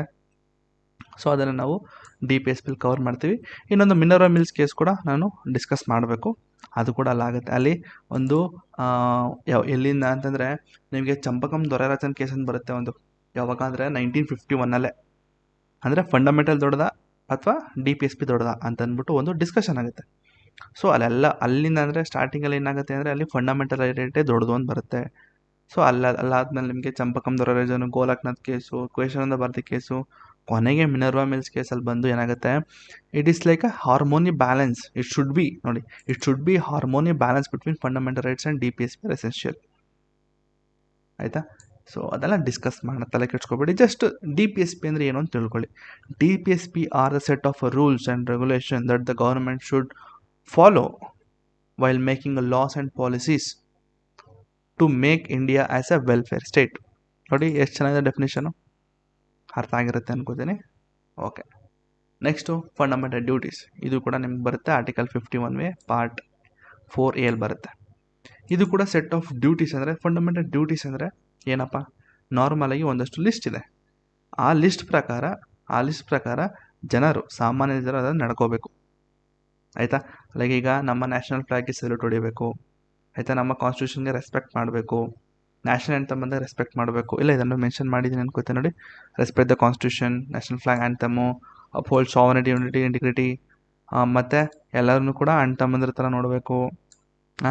ಮತ್ತು ಎನ್ವಿರಾನ್ಮೆಂಟ್ನ ಪ್ರೊಟೆಕ್ಟ್ ಮಾಡಬೇಕು. ಪಬ್ಲಿಕ್ ಪ್ರಾಪರ್ಟಿನೂ ಕೂಡ ಸೇಫ್ ಮಾಡಬೇಕು. ಈಗ ಅದೊಂದು ಪಬ್ಲಿಕ್ ಪ್ರಾಪರ್ಟಿ ನಮ್ದಲ್ಲ ಅಂತ ಹೇಳ್ಬಿಟ್ಟು ಕಲ್ಗಿಲ್ ಎಸೆಯೋ ಹಾಗಿಲ್ಲ, ಆ ಥರ. ಸೊ ಎಲ್ಲ basic duties that a citizen should follow, the citizen should do ಅಂತ ಹೇಳ್ಬೋದು. ಆಯಿತಾ? ಇದನ್ನು ಕೂಡ ನೋಡ್ತೀವಿ ಅಷ್ಟೇ, ಇಲ್ಲಿ ಏನಿಲ್ಲ. So what you mean by fundamental duties ಅಂದರೆ ಏನಂತ ಹೇಳ್ತೀರಾ? So fundamental duties are the duties that a citizen should follow ಅಥವಾ ಸಿಟಿಸನ್ ಶುಡ್ ಡೂ ಅಕಾರ್ಡಿಂಗ್ಲಿ ಹೇಳ್ಬೋದಲ್ವಾ? Next, it is not part of the original constitution. ನಿಮ್ಮ original ಕಾನ್ಸ್ಟಿಟ್ಯೂಷನ್ಲಿ ಇದಿರಲಿಲ್ಲ actually. ಆಯಿತಾ? ಈ ಒಂದು ನೋಡಿ, ಫಂಡಮೆಂಟಲ್ ರೈಟ್ಸ್ ಬೇರೆ, ಫಂಡಮೆಂಟಲ್ ಡ್ಯೂಟೀಸ್ ಬೇರೆ ಗೊತ್ತಿರಲಿ. ಆಯಿತಾ? ಒರಿಜಿನಲ್ ಕಾನ್ಸ್ಟಿಟ್ಯೂಷನ್ಲಿ ಇದಿರಲಿಲ್ಲ ಕಣ್ರಪ್ಪ.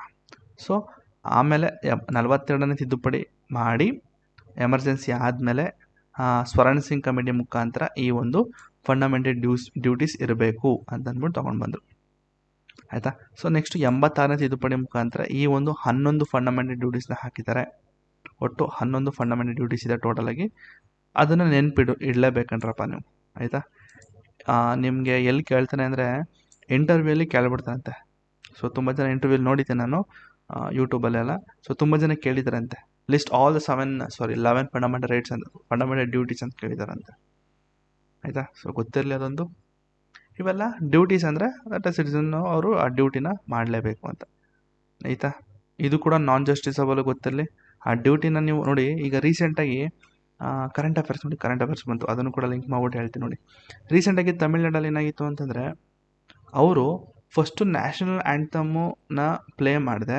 ಫಸ್ಟು ಅವ್ರದ್ದು ಅಂದರೆ ಸ್ಟೇಟ್ದು ಸಾಂಗ್ ಬರುತ್ತಲ್ಲ ಸ್ಟೇಟ್ದು, ಸೊ ಆ ಒಂದು ಸ್ಟೇಟ್ ಆ್ಯಂಥಮ್ನ ಫಸ್ಟು ಹಾಕ್ಬಿಟ್ಟು ಲಾಸ್ಟಲ್ಲಿ ನ್ಯಾಷನಲ್ ಫ್ಲ್ಯಾಗ್ ನ್ಯಾಷನಲ್ ಆ್ಯಂಥಮ್ನ ಪ್ಲೇ ಮಾಡಿದ್ರಂತೆ. ಅದು ಕೂಡ ಒಂದಷ್ಟು ಡಿಸ್ಕಷನ್ ಆಗಿದ್ದು ತಮಿಳ್ನಾಡ್ದು ಅಂತ ಹೇಳಿ. ಸೊ ಅವಾಗ ಅಲ್ಲಿದ್ದಂಥ ಹೈಕೋರ್ಟ್, ಮದ್ರಾಸ್ ಹೈಕೋರ್ಟ್ ಅಥವಾ ಸುಪ್ರೀಂ ಕೋರ್ಟ್ ಗೊತ್ತಿಲ್ಲ, ಸೊ ಅಲ್ಲಿ ಹೇಳ್ತು ನೋಡಪ್ಪ, ಇದು ಫಂಡಮೆಂಟಲ್ ಡ್ಯೂಟೀಸು, ಆಯಿತಾ, it is not enforceable by any courts. ಅಕಸ್ಮಾತು ಈ ಒಂದು ನ್ಯಾಷನಲ್ ಆ್ಯಂಥಮ್ಗೆ ಯಾರು ಮರ್ಯಾದೆ ಕೊಡಲ್ವೋ ಅದು ಅವ್ರಿಗೆ ಬಿಟ್ಟಿದ್ದು. ಅಂದರೆ ನಾರ್ಮಲಾಗಿ as a citizen of India he has to respect the constitution ಅಥವಾ ರೆಸ್ಪೆಕ್ಟ್ ದ ನ್ಯಾಷನಲ್ ಆ್ಯಂಥಮ್ ಇದೆ, ಆಯಿತಾ. ಬಟ್ ಅವನ್ನ ಫೋರ್ಸ್ ಮಾಡೋ ಹಾಗಿಲ್ಲ, ಯು ಹ್ಯಾವ್ ಟು ರೆಸ್ಪೆಕ್ಟ್ ಅಂತ ಹೇಳೋ ಹಾಗಿಲ್ಲ ಅಂತ ಹೇಳಿ ತಮಿಳ್ನಾಡು ಒಂದು ಕೇಸ್ ಇದೆ. ಅದು ಕರೆಂಟ್ ಅಫೇರ್ಸು ನಾನು ಮಾಡಿದಾಗ ಹೇಳ್ತೀನಿ, ತಲೆ ಕೆಡ್ಸ್ಕೊಬಿಡಿ. ಕರೆಂಟ್ ಅಫೇರ್ಸು ಬರುತ್ತೆ, ತಲೆ ಕೆಡ್ಸ್ಕೊಬಿಡಿ. 3 ತಿಂಗಳದ್ದು ಒಟ್ಟಿಗೆ ಒಂದು ಮೈಂಡ್ ಮ್ಯಾಪ್ ಮುಖಾಂತರ ಹೇಳ್ತೀನಿ, ಅದು ಕೂಡ ಬರುತ್ತೆ, ಆಯಿತಾ. ಸೊ ಅದು ಕೂಡ ಹೇಳಿದರು, ನ್ಯಾಷನಲ್ ಆ್ಯಂಥಮ್ದು ಒಂದು ಕೇಸ್ ಆಗಿತ್ತು. ನೋಡ್ಬೋದು, ಸರ್ಚ್ ಮಾಡಿ ಗೂಗಲಲ್ಲಿ, ತಮಿಳ್ನಾಡು ನ್ಯಾಷನಲ್ ಆ್ಯಂಥಮ್ ಕೇಸ್ ಅಂದ್ಬಿಟ್ಟು ಬರ್ತದೆ. ನೆಕ್ಸ್ಟು ಸೆಕ್ಯುಲರ್ ಸ್ಟೇಟು, ಇದು ಕೂಡ one of the best secular silent features ಅಂತಲೇ ಹೇಳ್ಬೋದು. ಏನಪ್ಪ ಸೆಕ್ಯುಲರು ಅಂತಂದರೆ, ನಮ್ಮ ಇಂಡಿಯಾ ಯಾವ ಒಂದು ರಿಲಿಜನಿಂದ ಓಡ್ತಾ ಇಲ್ಲ, ಅಂದರೆ ಒಂದು ಅಫಿಷಿಯಲ್ ರಿಲಿಜನ್ ಇಲ್ಲ. ಸೆಕ್ಯುಲರ್ ಅಂತಂದರೆ ಏನು? ಸೆಕ್ಯುಲರ್ ಅಂತಂದರೆ ಎಲ್ಲ ಧರ್ಮಗಳು ಈಕ್ವಲ್ ಆಗಿದೆ. ಇಲ್ಲಿ ಹಿಂದೂ ದೊಡ್ಡದಲ್ಲ, ಮುಸ್ಲಿಂ ದೊಡ್ಡದಲ್ಲ, ಅಥವಾ ಕ್ರಿಶ್ಚಿಯನ್ ದೊಡ್ಡದಲ್ಲ, ಸಿಖ್ ದೊಡ್ಡದಲ್ಲ, ಎಲ್ಲ ಕೂಡ ಈಕ್ವಲ್ ಆಗಿದೆ ಅಂತ ಇದೆ, ಹೌದಾ? ಸೊ ಓಕೆ, ಸೊ ಅದು India is a secular state meaning no official religion, the constitution ensures equal respect and protection to all religion. ನೋಡಿ ಎಷ್ಟು ಈಸಿ ಇದೆ. Okay, next key constitutional provisions to ensure the secularism. Secular ಅನ್ನೋದನ್ನ ಪ್ರಿಯಂಬಲ್ಲಿ 42ನೇ ತಿದ್ದುಪಡಿಯಲ್ಲಿ ಹಾಕಿದ್ರು. ನೋಡಿ, 42ನೇ ತಿದ್ದುಪಡಿಯಲ್ಲಿ ಎಷ್ಟೊಂದೆಲ್ಲ include ಮಾಡಿದ್ರು ಅಂತಂದರೆ, ಅಷ್ಟನ್ನ ಇನ್ಕ್ಲೂಡ್ ಮಾಡಿದ್ದಾರೆ, ಅಷ್ಟನ್ನು ತಿದ್ದುಪಡಿ ಮಾಡಿದ್ದಾರೆ. ಅದಕ್ಕೆ 42ನೇ ತಿದ್ದುಪಡಿನ ಮಿನಿ ಕಾನ್ಸ್ಟಿಟ್ಯೂಷನ್ ಅಂತ ಹೇಳೋದು, ಆಯಿತಾ. ಸೊ ಈ ಒಂದು ಸೆಕ್ಯುಲರ್ ಅನ್ನೋ ಒಂದು ವರ್ಡ್ಗೆ ಒಂಥರ ಲಿಂಕ್ ಆಗಿರುವಂತಹ ಆರ್ಟಿಕಲ್ಸ್ ಯಾವುದಿದು ಅಂತಂದರೆ, ನಿಮ್ಮ ಆರ್ಟಿಕಲ್ 14 ಈಕ್ವಾಲಿಟಿ ಬಿಫೋರ್ ಲಾ, ಹೌದಾ. ಸೊ ಈಕ್ವಾಲಿಟಿ ಬಿಫೋರ್ ಲಾ ಅಂತಂದರೆ ಎಲ್ಲರೂ ಕೂಡ ಈಕ್ವಲೇ. ನೆಕ್ಸ್ಟು ಆರ್ಟಿಕಲ್ 15 ಅಂತಂದರೆ no discrimination based on the religion, ಅದು ಕೂಡ ಇದೆ, ಡಿಸ್ಕಸ್ ಮಾಡ್ತೀವಿ ಅದ್ರ ಬಗ್ಗೆನೇ. ಅಂದರೆ ರಿಲಿಜನ್ನ ಇಟ್ಕೊಂಡು ಯಾರು ಕೂಡ ಡಿಸ್ಕ್ರಿಮಿನೇಟ್, ಭೇದ ಭಾವ ಮಾಡೋ ಹಾಗಿಲ್ಲ, ಹೌದಾ. Next equal opportunity in public employment, ಅದು ಕೂಡ ಬೇಸ್ಡ್ ಆನ್ ರಿಲಿಜನ್ ಕೂಡ ಇದೆ. ನಿಮ್ಮ 16 ಕ್ಲಾಸ್ 1, 2, 3, 4 ಬರುತ್ತೆ ನಿಮಗೆ ಅಲ್ಲಿ, ಹೌದಾ. ಸೊ ಪಬ್ಲಿಕ್ ಎಂಪ್ಲಾಯ್ಮೆಂಟು ಏನಪ್ಪ ಅಂತಂದರೆ, ಈಗ ಎಂಪ್ಲಾಯ್ಮೆಂಟ್ ಅಂತಂದರೆ ನಿಮ್ಗೆ ಯಾರೋ ಕೆಲಸ ಸೇರಿಸ್ಕೊತಾ ಇದ್ದಾರೆ ಅಂತ ತಿಳ್ಕೊಳ್ಳಿ, ಅಲ್ಲಿ ನಿಮ್ಮ ಜಾತಿ ಧರ್ಮವನ್ನು ನೋಡಿ ಯಾವುದೇ ಕಾರಣಕ್ಕೂ ಸೇರಿಸ್ಕೊಳ್ಳೋ ಹಾಗಿಲ್ಲ. ಅಂದರೆ ಈಕ್ವಲಾಗಿ ತೊಗೋಬೇಕು, ಬೇಸ್ಡ್ ಆನ್ ದಿ ಸ್ಕಿಲ್ಸ್, ಅವನ ಸ್ಕಿಲ್ ನೋಡಿ ತೊಗೋಬೇಕು. ಈಗ ಅವನು ಮುಸ್ಲಿಂ ಅಂತ ಹೇಳಿ ಅಥವಾ ಅಕಸ್ಮಾತ್ ಅವನು ಹಿಂದೂ ಅಂತ ಹೇಳಿ ಮಾತ್ರ ತೊಗೊಳ್ಳೋ ಹಾಗಿಲ್ಲ, ಆಯಿತಾ. ಅದು ಕೂಡ ಇದೆ, ಈಕ್ವಲ್ ಆಗಿ ಎಲ್ಲರನ್ನೂ ಕೂಡ ನೋಡಬೇಕು.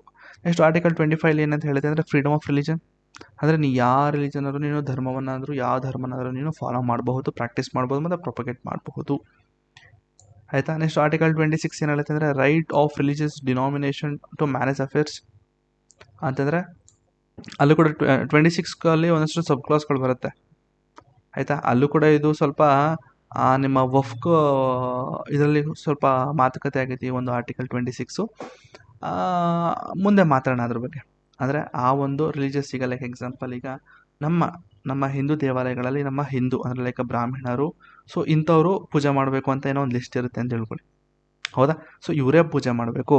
ಈಗ ಮುಸ್ಲಿಮ್ಗೂ ಇದಕ್ಕೆ ಹೋದರೆ, ನೀವು ದರ್ಗಾ ಅಲ್ಲಿ ಹೋಯ್ತು ಅಂದರೆ ಅಲ್ಲಿ ಮುಸ್ಲಿಮ್ ಅವರೇ ಇರಬೇಕು ಅಂತ ಇರುತ್ತೆ, ಹೌದಾ. ಅದ್ರದ್ದು ಸ್ವಲ್ಪ ಕಾಂಟ್ರವರ್ಸಿ ಇದೆ, ಅದ್ರ ಬಗ್ಗೆ ಮಾತಾಡೋಣ, ಬಟ್ ಈಗ ಬೇಡ, ಆಯಿತಾ. Next article 27 no tax for the promotion of any religion. ನೋಡಿ, ಗೌರ್ಮೆಂಟು ಯಾವುದೇ ಕಾರಣಕ್ಕೂ ಯಾರೊಬ್ಬರ ಹತ್ರನೂ ಕೂಡ ಟ್ಯಾಕ್ಸ್ನ ಕಲೆಕ್ಟ್ ಮಾಡಿಕೊಂಡು ಪರ್ಟಿಕ್ಯುಲರಾಗಿ ಯಾವ ಒಂದು ರಿಲಿಜನ್ನು ಕೂಡ ಇವರು ಪ್ರಮೋಟ್ ಮಾಡಬಾರ್ದು. ಆದರೆ ಒಂದು ಪೊಲಿಟಿಕಲ್ ಪಾರ್ಟಿ ಇದೆ, ಸೊ ಆ ಪೊಲಿಟಿಕಲ್ ಪಾರ್ಟಿ ಕೆಲವೊಂದು ಲೈಕ್ ನಮ್ಮ ಕರ್ನಾಟಕದ ಎಲ್ಲ ದೇವಾಲಯದ ಎಲ್ಲ ಥರದ ಟ್ಯಾಕ್ಸ್ ಕೂಡ ಕಲೆಕ್ಟ್ ಮಾಡುತ್ತೆ, ಬಟ್ ಉದ್ಧಾರ ಮಾಡೋದು ಬೇರೆ, ನಿಮಗೆ ಗೊತ್ತು, ಹೇಳೋ ಅವಶ್ಯಕತೆ ಇಲ್ಲ. ನನಗೆ ಗುರು ಬೇರೆ ಸ್ಟೇಟ್ಗಳ ಬಗ್ಗೆ, ನನ್ನ ಸ್ಟೇಟ್ ಬಗ್ಗೆ ನಾನೇ ಹೇಳ್ತೀನಿ ಗುರು, ಆಯಿತಾ. ಅದು ನೀವು ಯಾವ ಪಾರ್ಟಿ ಯಾರು ಏನು ಎತ್ತ ನೋಡ್ಕೊಳ್ಳಿ. ನಮ್ಮ ಹಿಂದೂ ದೇವಾಲಯದಿಂದ ಟ್ಯಾಕ್ಸ್ಗಳನ್ನ ಕಲೆಕ್ಟ್ ಮಾಡುತ್ತೆ, ಹೌದಾ. ಸೆಸ್ಸು, ಸರ್ಚಾರ್ಜು, ಮಲ್ಟಿಪಲ್ ಟ್ಯಾಕ್ಸ್ಗಳೆಲ್ಲ ಬೀಳುತ್ತೆ. ಸೊ ಆ ಟ್ಯಾಕ್ಸ್ಗಳನ್ನ ಕಲೆಕ್ಟ್ ಮಾಡಿಕೊಂಡು ಆ ಒಂದು ದೇವಾಲಯದ ಒಂದು ಉದ್ಧಾರವನ್ನು ಮಾಡ್ತಾ ಇಲ್ಲ, ಬೇರೊಂದು ಉದ್ಧಾರ ಆಗ್ತಾ ಇದೆ. ಮಿಕ್ಕಿದ್ದು ನಿಮಗೆ ನೋಡ್ಕೊಳ್ಳಿ. Next, no religious instruction in a state funded institute. ನೋಡಿ, ಸ್ಟೇಟ್ ಫಂಡೆಡ್ ಇನ್ಸ್ಟಿಟ್ಯೂಷನ್ಗಳಲ್ಲಿ ರಿಲಿಜಿಯಸ್ ಇನ್ಸ್ಟ್ರಕ್ಷನ್ಗಳನ್ನ ಕೊಡೋ ಹಾಗಿಲ್ಲ, ಧರ್ಮದ ಬೋಧನೆಗಳನ್ನು ಕೊಡಬಾರ್ದು. ಆದರೆ ನಿಮ್ಮ ಮದ್ರಸಾಸ್ಗಳಲ್ಲಿ ನೋಡ್ಬೋದು, ಓಪನಾಗಿ ಕೊಡ್ತಾರೆ ಗುರು, ಓಪನಾಗೇ ಕೊಡ್ತಾರೆ, ಆಯಿತಾ. ಮದ್ರಸಾಸ್ಗೆ ಹೋಯ್ತು ಅಂತಂದರೆ, ಮದ್ರಸಾಸ್ ಅಂತಂದರೆ ಅದು ಲೈಕ್ ಮುಸ್ಲಿಂ ಇನ್ಸ್ಟಿಟ್ಯೂಷನ್ ಅಂತ ಹೇಳ್ಬೋದು. ಅಲ್ಲಿ ಕಂಪ್ಲೀಟಾಗಿ ಈ ಧರ್ಮದ ಬೋಧನೆಗಳಾಗುತ್ತೆ. ಎಲ್ಲರೂ ಗೊತ್ತು, ಅದು ಅಲ್ಲೇನು ಅಂಥದ್ದಿಲ್ಲ. ನೆಕ್ಸ್ಟ್, ಆರ್ಟಿಕಲ್ 29 ಏನಿದೆ ಅಂತಂದರೆ right to conserve distinct language or culture. ಇನ್ನೊಂದು ಹೇಳಬೇಕಾಯ್ತು, ಆರ್ಟಿಕಲ್ 28 ಇದು ನಿಮ್ಮ ಯು ಪಿಲ ಬಿಹಾರಲ್ಲಿ ಇದೊಂದು ಕೇಸ್ ಆಗಿತ್ತು ಕಣ್ರಪ್ಪ. ಯು ಪಿಯಲ್ಲಿ ಏನಾಗಿತ್ತು ಅಂತಂದರೆ, ಒಂದು ಯಾರೋ ಕೇಸ್ ಹಾಕಿದ್ರು, ಏನು ಅಂತಂದರೆ ಮದ್ರಾಸಲ್ಲಿ ಈ ಥರ ಒಂದು ಧರ್ಮದ ಬೋಧನೆ ಆಗ್ತಾ ಇದೆ, ಮಕ್ಕಳಿಗೆ ವಿದ್ಯಾಭ್ಯಾಸ ಬಿಟ್ಟು ಬೇರೆದೆಲ್ಲ ಟೀಚ್ ಮಾಡ್ತಾ ಇದ್ದಾರೆ ಅಂತ ಅಂದ್ಬಿಟ್ಟು ಒಬ್ಬರು ಕೇಸ್ ಹಾಕಿದ್ರು. ಅದು ಸುಪ್ರೀಂ ಕೋರ್ಟ್ಗೆ ಹೋದಾಗ ಅವ್ರು ಏನು ಸಮರ್ಥನೆ ಮಾಡಿಕೊಂಡ್ರು ಅಂತಂದರೆ, ನೋಡಿ ಸರ್, ನಾವು ಧರ್ಮದ ಬೋಧನೆ ಜೊತೆಗೆ ನಾರ್ಮಲ್ ಬೇಸಿಕ್ ಎಜುಕೇಷನ್ ಕೂಡ ಕೊಡ್ತಾ ಇದ್ವಿ. ಅಂದರೆ ಅಲ್ಲಿ ಒಪ್ಕೊಂಡ್ರು ಅವರು, ಏನಂತಂದರೆ ನಾವು ಧರ್ಮದ ಬೋಧನೆ ಕೊಡ್ತಾ ಇದ್ವಿ, ಜೊತೆಗೆ ನಾವು ಟೀಚಿಂಗ್ ಕೂಡ ಆಗ್ತಾ ಇದೆ ಅಂತ ಅವರು ಕೂಡ ಒಪ್ಕೊಂಡ್ರು. ಅದೊಂದು ಹೇಳಬೇಕಾಯ್ತು. ಸೊ ಕರೆಂಟ್ ಅಫೇರ್ಸು ನೋಡ್ಕೊಳ್ಳಿ. ಯು ಪಿಲ ಬಿಹಾರೆಲ್ಲ ಗೊತ್ತಿಲ್ಲ, ಅದೊಂದು ಕೇಸ್ ಆಗಿತ್ತು ಕಣ್ರಪ್ಪ. ಗೂಗಲ್ ಸರ್ಚ್ ಮಾಡಿ ಎಲ್ಲ ಸಿಗುತ್ತೆ, ತಲೆ ಕೆಡ್ಸ್ಕೊಬೇಡಿ. Next, right to conserve distinct languages and culture ಅಂತಂದರೆ ಎಲ್ಲ ಥರದ ಲ್ಯಾಂಗ್ವೇಜ್ ಮತ್ತು ಕಲ್ಚರ್ನು ಕೂಡ ಕನ್ಸರ್ವ್ ಮಾಡಬೇಕು, ಪ್ರೊಟೆಕ್ಟ್ ಮಾಡಬೇಕು ಅನ್ನೋದ್ರ ಬಗ್ಗೆ. Article 30 minority rights to establish education institution. ಅಂದರೆ ಮೈನಾರಿಟೀಸ್ ಯಾರಿದ್ದಾರೆ, ಇನ್ಕ್ಲೂಡಿಂಗ್ ಲಿಂಗ್ವಿಸ್ಟಿಕ್ ಮೈನಾರಿಟೀಸ್, ಅಂದರೆ ಲ್ಯಾಂಗ್ವೇಜಸ್ ಮೈನಾರಿಟೀಸ್ ಯಾರಿದ್ದಾರೆ ಅವ್ರಿಗೆ ತಮ್ಮದೇ ಆದಂತಹ ಎಜುಕೇಷನ್ ಇನ್ಸ್ಟಿಟ್ಯೂಷನ್ಗಳನ್ನ ಕಟ್ಕೊಳ್ಳುವ ಒಂದು ರೈಟ್ಸನ್ನು ಕೊಟ್ಟಿದ್ದಾರೆ. Next, article 44. ಇದು ಕಣ್ರಿ best article. Uniform civil code ಉತ್ತರಾಖಂಡಲ್ಲಿ first implement ಮಾಡಿದ್ದಾರೆ. ಉತ್ತರಾಖಂಡ್ಗಿಂತ ಫಸ್ಟು ಗೋವಾದಲ್ಲಿದೆ. ಆ್ಯಕ್ಚುಲಿ ಗೋವಾದಲ್ಲಿ ಯೂನಿಫಾರ್ಮ್ ಸಿವಿಲ್ ಕೋಡ್ ರನ್ ಆಗ್ತಾ ಇದೆ, ಆಯಿತಾ. ಸೊ ಅಂದರೆ ಅಫಿಷಿಯಲ್ ಆಗಿ ಇಂಡಿಯಾದಲ್ಲಿ ಅಂತಂದಾಗ ಅದು ಗೋವಾದಲ್ಲಿರೋದು ಪೋರ್ಚುಗೀಸ್ ಅವರ ಒಂದು ಯೂನಿವರ್ಸಲ್ ಸಿವಿಲ್ ಕೋಡ್ ಇರೋದು, ಆಯಿತಾ. But uniform civil code actually first ಬಂದಿರೋದು ಉತ್ತರಾಖಂಡಲ್ಲಿ, ಗೊತ್ತಿದೆ. To promote secularism in civil matters. ನೋಡಿ, ಇಷ್ಟು ಆರ್ಟಿಕಲ್ಸ್ ಏನಿದೆ, ಇಷ್ಟು ಆರ್ಟಿಕಲ್ಸ್ ನಿಮ್ಮ ಸೆಕ್ಯುಲರ್ ಅನ್ನೋ ಒಂದು ವರ್ಡ್ಗೆ ಲಿಂಕ್ ಆಗಿದೆ. ಕೇಳ್ಬೋದು ಇದನ್ನು ಕೂಡ. Which of the following articles are associated with the word secular ಅಂತ ಕೇಳಿದ್ರೆ, ಆರ್ಟಿಕಲ್ 14, 15, 16, 25, 26, 27, 28, 29, 30 ಬರಿಬೋದಾ? ಓಕೆ. ನೆಕ್ಸ್ಟು, ಇಂಡಿಯನ್ ಮತ್ತು ವೆಸ್ಟರ್ನ್ ಸೆಕ್ಯುಲರಿಸಮ್ ಬಗ್ಗೆ ಒಂದಷ್ಟು ಕಂಪ್ಯಾರಿಸನ್ ಇದೆ. ಸೊ ವೆಸ್ಟರ್ನ್ ಸೆಕ್ಯುಲರಿಸಮ್ ಅಲ್ಲಿ ಹೇಗಿದೆ ಅಂತಾರೆ, complete separation of religion and state, ಅದು ಚರ್ಚ್ ವರ್ಸಸ್ ಸ್ಟೇಟ್ ಅಂತಿದೆ. ಓಕೆ. ಇಂಡಿಯನ್ ಸೆಕ್ಯುಲರಿಸಮ್ ಅಲ್ಲಿ ಹೇಳ್ತಾರೆ equal respect and protection to all religion. Okay. Positive secularism ಬೇಡ ನಮಗೆ, ಇದು ಇವೆಲ್ಲ ಬೇಡ ಕಣ್ರಪ್ಪ ನಮಗೆ, ಆಯಿತಾ. ನೆಕ್ಸ್ಟು, ಯೂನಿವರ್ಸಲ್ ಅಡಲ್ಟ್ ಫ್ರಾಂಚೈಸ್ ಅಂತಂದರೆ ವೋಟಿಂಗ್ ರೈಟ್ಸನ್ನು ಕೊಡಬೇಕು ಅಷ್ಟೇ, ಇನ್ನೇನಿಲ್ಲ. ವೋಟಿಂಗ್ ರೈಟ್ಸು ಅದು ಕೂಡ every Indian citizen aged 18 or above has a right to vote ಮಾಡುವಂತಹ ಒಂದು ಹಕ್ಕನ್ನು ಕೊಡಬೇಕು. ಇದು ಕೂಡ one of the most important silent features of the constitution ಅಂತ ಹೇಳ್ಬೋದು. ಈಗ ಡೆಮೋಕ್ರಸಿ ತಂದ್ರಿ, ಓಕೆ, ಡೆಮೋಕ್ರಸಿಯಿಂದ ಪವರು ಸಿಕ್ತು, ಆಯಿತಾ. ಡೆಮೋಕ್ರಸಿಯಿಂದ ಪವರು ಮತ್ತು ಸಂವಿಧಾನದಿಂದನೂ ಕೂಡ ಒಂದು ಪವರು. ಬಟ್ ಸಂವಿಧಾನದಿಂದ ಪವರು ಅಥವಾ ಡೆಮೋಕ್ರಸಿಯಿಂದ ಪವರ್ ಅನ್ನೋದಕ್ಕಿಂತ ಸೊ ಆ ಪವರ್ ಕೊಟ್ಟಿದ್ದು ಯಾರು ಹೇಳಿ? ಸೊ ಡೆಮೋಕ್ರಸಿ ಅಂದರೆ ಪೀಪಲ್, ಓಕೆ ಬಿಡಿ, ಬಟ್ ಪೀಪಲ್ ಕಂಪ್ಲೀಟಾಗಿ ಇವ್ರಿಗೆ ಏನೇ ಪವರ್ ಬಂದರೂ ಕೂಡ ಅದು ಕೊನೆಗೆ ಪೀಪಲಿಂದನೇ ಬರೋದು, ಹೌದಾ. ಸೊ ಪೀಪಲ್ ವೋಟ್ ಮಾಡಿ ಕಳಿಸ್ತಾರೆ, okay. So that's a democracy. I don't know what is ಅದರ ಡೆಮೋಕ್ರಸಿ ಮೀನಿಂಗೇ ನನಗೆ ಗೊತ್ತಿಲ್ಲ ಕಣ್ರಪ್ಪ. ಯಾವ ಥರ ಆಗಿದೆ ಅಂದರೆ ನಮ್ಮ ಕಂಟ್ರಿ ಡೆಮೋಕ್ರಸಿನ ಏನು. ವೆಸ್ಟ್ ಬೆಂಗಾಲ್ ರೀಸೆಂಟಾಗಿ ಒಂದು ಅರೆಸ್ಟ್ ಆಯಿತು ನೋಡಿ, ಒಂದು ಹುಡುಗಿದು ನೋಡಿ, ಬೇಕಾದ್ರೆ ಅವಳ ಹೆಸರು ಏನೋ ಗೊತ್ತಲ್ಲಪ್ಪ, ಅದು ಶರ್ಮಿಷ್ಠಾ ಅಂದ್ಬಿಟ್ಟು ಏನೋ ಆಗಿದೆ ಒಂದು ಆ ಕೇಸ್ ನೋಡಿ. ಡೆಮೋಕ್ರಸಿಯಲ್ಲಿದೆ ನೋಡಿ ಅಲ್ಲೇ. ಓಕೆ.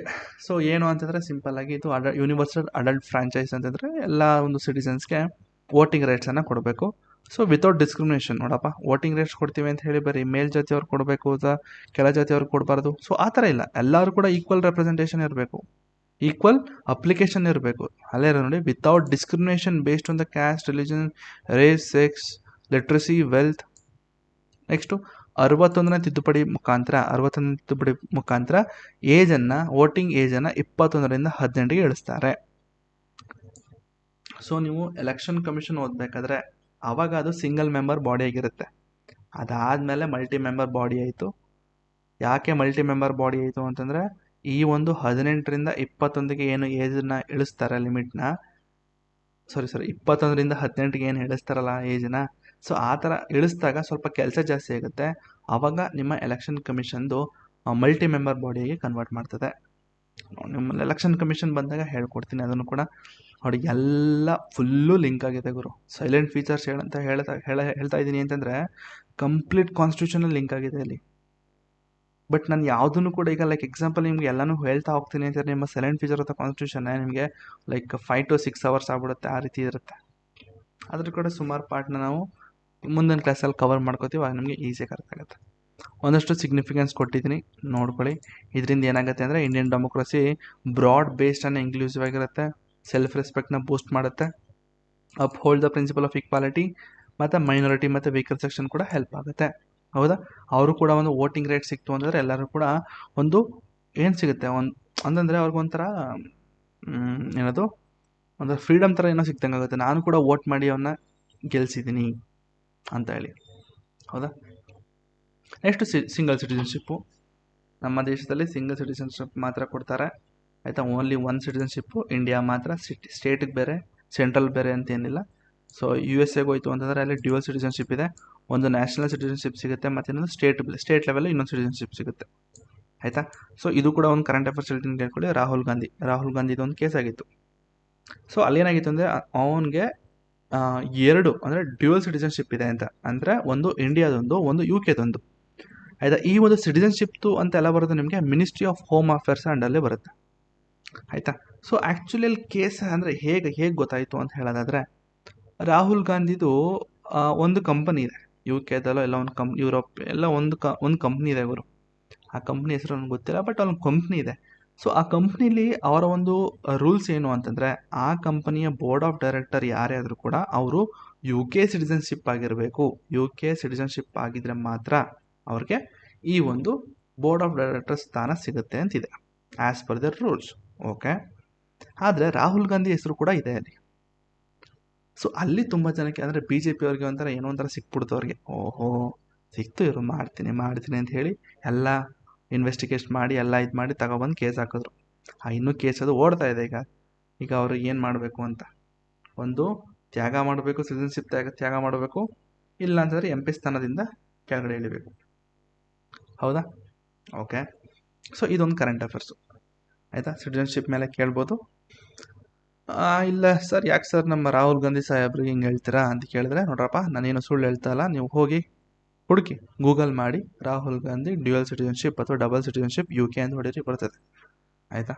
ಆಮೇಲೆಲ್ಲ ಕಾಮೆಂಟಲ್ಲಿ ಹೇಳಬೇಡಿ, ನಮ್ಮ ರಾಹುಲ್ ಗಾಂಧಿಗೆ ಹೇಳ್ಬಿಟ್ಟಿದ್ದೀರಾ ಹಂಗೆ ಹಿಂಗೆ ಅಂದ್ಬಿಟ್ಟು, ಸರಿನಾ. ಆದಷ್ಟು ನಾನು ಬ್ಯಾಲೆನ್ಸ್ಡಾಗಿ ಮಾತಾಡೋಕ್ಕೆ ಟ್ರೈ ಮಾಡ್ತೀನಿ ಕಣ್ರಪ್ಪ, ಆಯಿತಾ. ಸೊ BJP ಬೇರೆ, ಅವ್ರು ಬೇರೆ ಇವರಲ್ಲ. ಸೊ ಅವ್ರದ್ದು ಒಂದಷ್ಟು ಬರ್ತದೆ, ಕರೆಂಟ್ ಅಫೇರ್ಸಲ್ಲಿ ಬರುತ್ತೆ, ಅಲ್ಲೂ ಕೂಡ ಒಂದಷ್ಟು ಜನ ಕ್ರಿಟಿಸೈಸ್ ಮಾಡೋಣ, ತಲೆ ಕೆಡಿಸ್ಕೊಬೇಡಿ, ಆಯಿತಾ. ಸೊ ಫೀಚರ್ಸು ಸಿಂಗಲ್ ಸಿಟಿಸನ್ಶಿಪ್ ಹೇಳಿದ್ರೆ, all Indians enjoy the same rights and duties. ಹೌದಾ? ಸೊ ಅಲ್ಲೇನಿಲ್ಲ. Promotes national integration unity. So ಒಗ್ಗಟ್ಟನ್ನು ಹೇಳುತ್ತೆ ಸಿಂಗಲ್ ಸಿಟಿಸನ್ಶಿಪ್ ಇತ್ತು ಅಂದರೆ. ಓಕೆ. ನೆಕ್ಸ್ಟು ಇಂಡಿಪೆಂಡೆಂಟ್ ಬಾಡೀಸ್ ಬಗ್ಗೆ ಇದೆ. ಇದು ಕೂಡ ಇಂಡಿಪೆಂಡೆಂಟ್ ಬಾಡೀಸ್ ಒಂದಷ್ಟು ಲಿಸ್ಟ್ ಇದೆ. ಇದು ಕೂಡ ಇಂಪಾರ್ಟೆಂಟ್ ಅಂತಲೇ ಹೇಳ್ಬೋದು. ಪ್ರಿಲಿಮ್ಸ್ ಪಾಯಿಂಟ್ಸ್ ಕೇಳೋದಾದರೆ, the constitution establish independent institution to maintain the democracy and integrity in governance. Okay. Major independent bodies ಹೇಳ್ತಾರೆ ನಿಮ್ಮ election commission. So independent body ಅಂತಂದ್ರೆ ಏನು ಅಂತಂದರೆ, ಕಂಪ್ಲೀಟಾಗಿ ತನ್ನಷ್ಟಕ್ಕೆ ತಾನು ವರ್ಕ್ ಮಾಡುತ್ತೆ.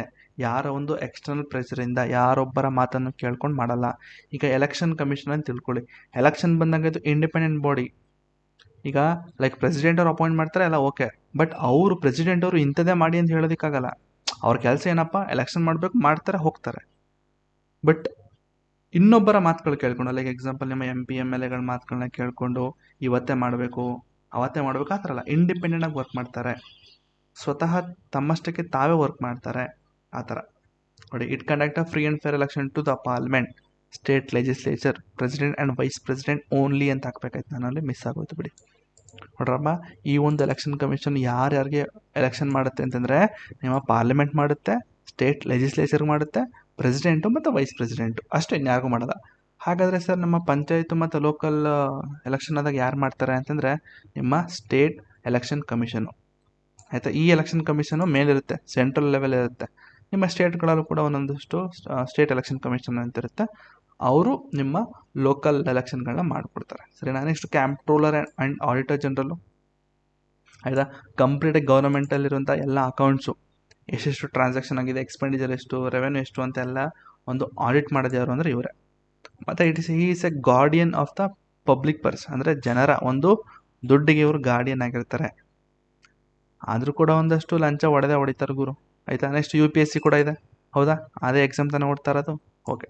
It conducts all the exams for all India services and central services, ಹೌದಾ. Advises the president on recruitment and disciplinary matters. Okay. Next state public service commission ಅಂತ ಇದು ಸ್ಟೇಟ್ ಲೆವೆಲ್ ಇರುವಂತಹ ಒಂದು ಪಬ್ಲಿಕ್ ಸರ್ವಿಸ್ ಕಮಿಷನ್, PCS. ಆಯಿತಾ. ನಮ್ಮ KPSC ಗೊತ್ತಲ್ಲ, ನನ್ನ ಹತ್ರ ಇದೆ KPSC. ದೇವರು ಅನ್ಕೊಳ್ಳಿ, ಎಲ್ಲರೂ ದೇವ್ರುಗಳೇ.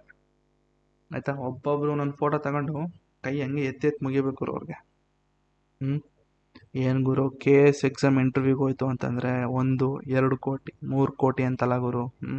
ಅದೇನು ಸತ್ಯನ ಸುಳ್ಳ ಗೊತ್ತಿಲ್ಲ, ಬಟ್ ತುಂಬ ಜನ ಹೇಳಿದ್ದು ಕೇಳಿದ್ದೀನಿ, ಈ ಥರ ಎಲ್ಲ ಎಕ್ಸ್ಪೆಕ್ಟ್ ಮಾಡ್ತಾರೆ ಅಂತ.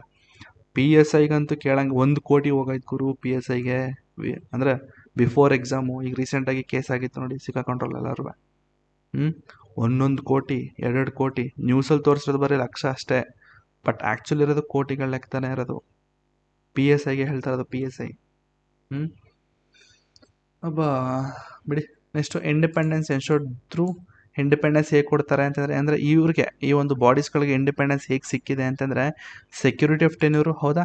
ಅವ್ರನ್ನ ಸುಮ್ಮನೆ ರಿಮೂವ್ ಮಾಡೋದಕ್ಕಾಗಲ್ಲ. ಅವ್ರನ್ನ ರಿಮೂವ್ ಮಾಡಬೇಕು ಅಂತಂದರೆ ಒಂದಷ್ಟು ರೆಸೊಲ್ಯೂಷನ್ಗಳನ್ನ ಪಾಸ್ ಮಾಡಿ ಇದು ಮಾಡಬೇಕು. ಮತ್ತು ಫಿಕ್ಸ್ಡ್ ಸರ್ವಿಸ್ ಕಂಡೀಷನ್, ಅಂದರೆ ಅವರು 3 ವರ್ಷನೇ ವರ್ಕ್ ಮಾಡಬೇಕು ಅಥವಾ 5 ವರ್ಷ ವರ್ಕ್ ಮಾಡಬೇಕು ಅಂತ ಫಿಕ್ಸ್ಡ್ ಆಗಿದೆ, ಹೌದಾ. ನೆಕ್ಸ್ಟು ಎಲ್ಲ ಕೂಡ ಎಕ್ಸ್ಪೆನ್ಸಸ್, ಅವರ ಸ್ಯಾಲ್ರಿ, ಅಲೋಯನ್ಸು, ಖರ್ಚು ವೆಚ್ಚಗಳೆಲ್ಲ ಕೂಡ ನಿಮ್ಮ ಕನ್ಸಾಲಿಡೇಟೆಡ್ ಫಂಡ್ ಆಫ್ ಇಂಡಿಯಾ ಅಂತ ಬರುತ್ತೆ. Next non interference by the executive. ನೋಡಿ, ಎಕ್ಸಿಕ್ಯೂಟಿವ್ ಯಾವುದೇ ಕಾರಣಕ್ಕೂ ಇನ್ವಾಲ್ವೇ ಆಗೋಲ್ಲ. ಎಕ್ಸಿಕ್ಯೂಟಿವ್ ಅಂದರೆ ಗೌರ್ಮೆಂಟ್ ಯಾವುದೇ ಕಾರಣಕ್ಕೂ ಇವರ ಒಂದು ಕೆಲಸಕ್ಕೆ ಅಡ್ಡಿ ಆಗೋದಿಲ್ಲ. ಆಯಿತಾ. Next emergency provisions, one of the most important topic ಅಂತಲೇ ಹೇಳ್ಬೋದು ಇಲ್ಲಿ, ಅಥವಾ ಮೋಸ್ಟ್ ಇಂಪಾರ್ಟೆಂಟ್ ಸೈಲೆಂಟ್ ಫೀಚರ್ಸ್ ಅಂತಲೇ ಹೇಳ್ಬೋದು. ಏನಿದೆ ಎಮರ್ಜೆನ್ಸಿ ಪವರು. ಸೊ ಈ ಒಂದು ಎಮರ್ಜೆನ್ಸಿ ಪ್ರಾವಿಷನ್ಸು ಎಲ್ಲಿಂದ ಕ್ಯಾರಿ ಮಾಡಲಾಗಿದೆ? ಜರ್ಮನ್ ಕಾನ್ಸ್ಟಿಟ್ಯೂಷನಿಂದ ಕ್ಯಾರಿ ಮಾಡಲಾಗಿದೆ, ಹೌದಾ.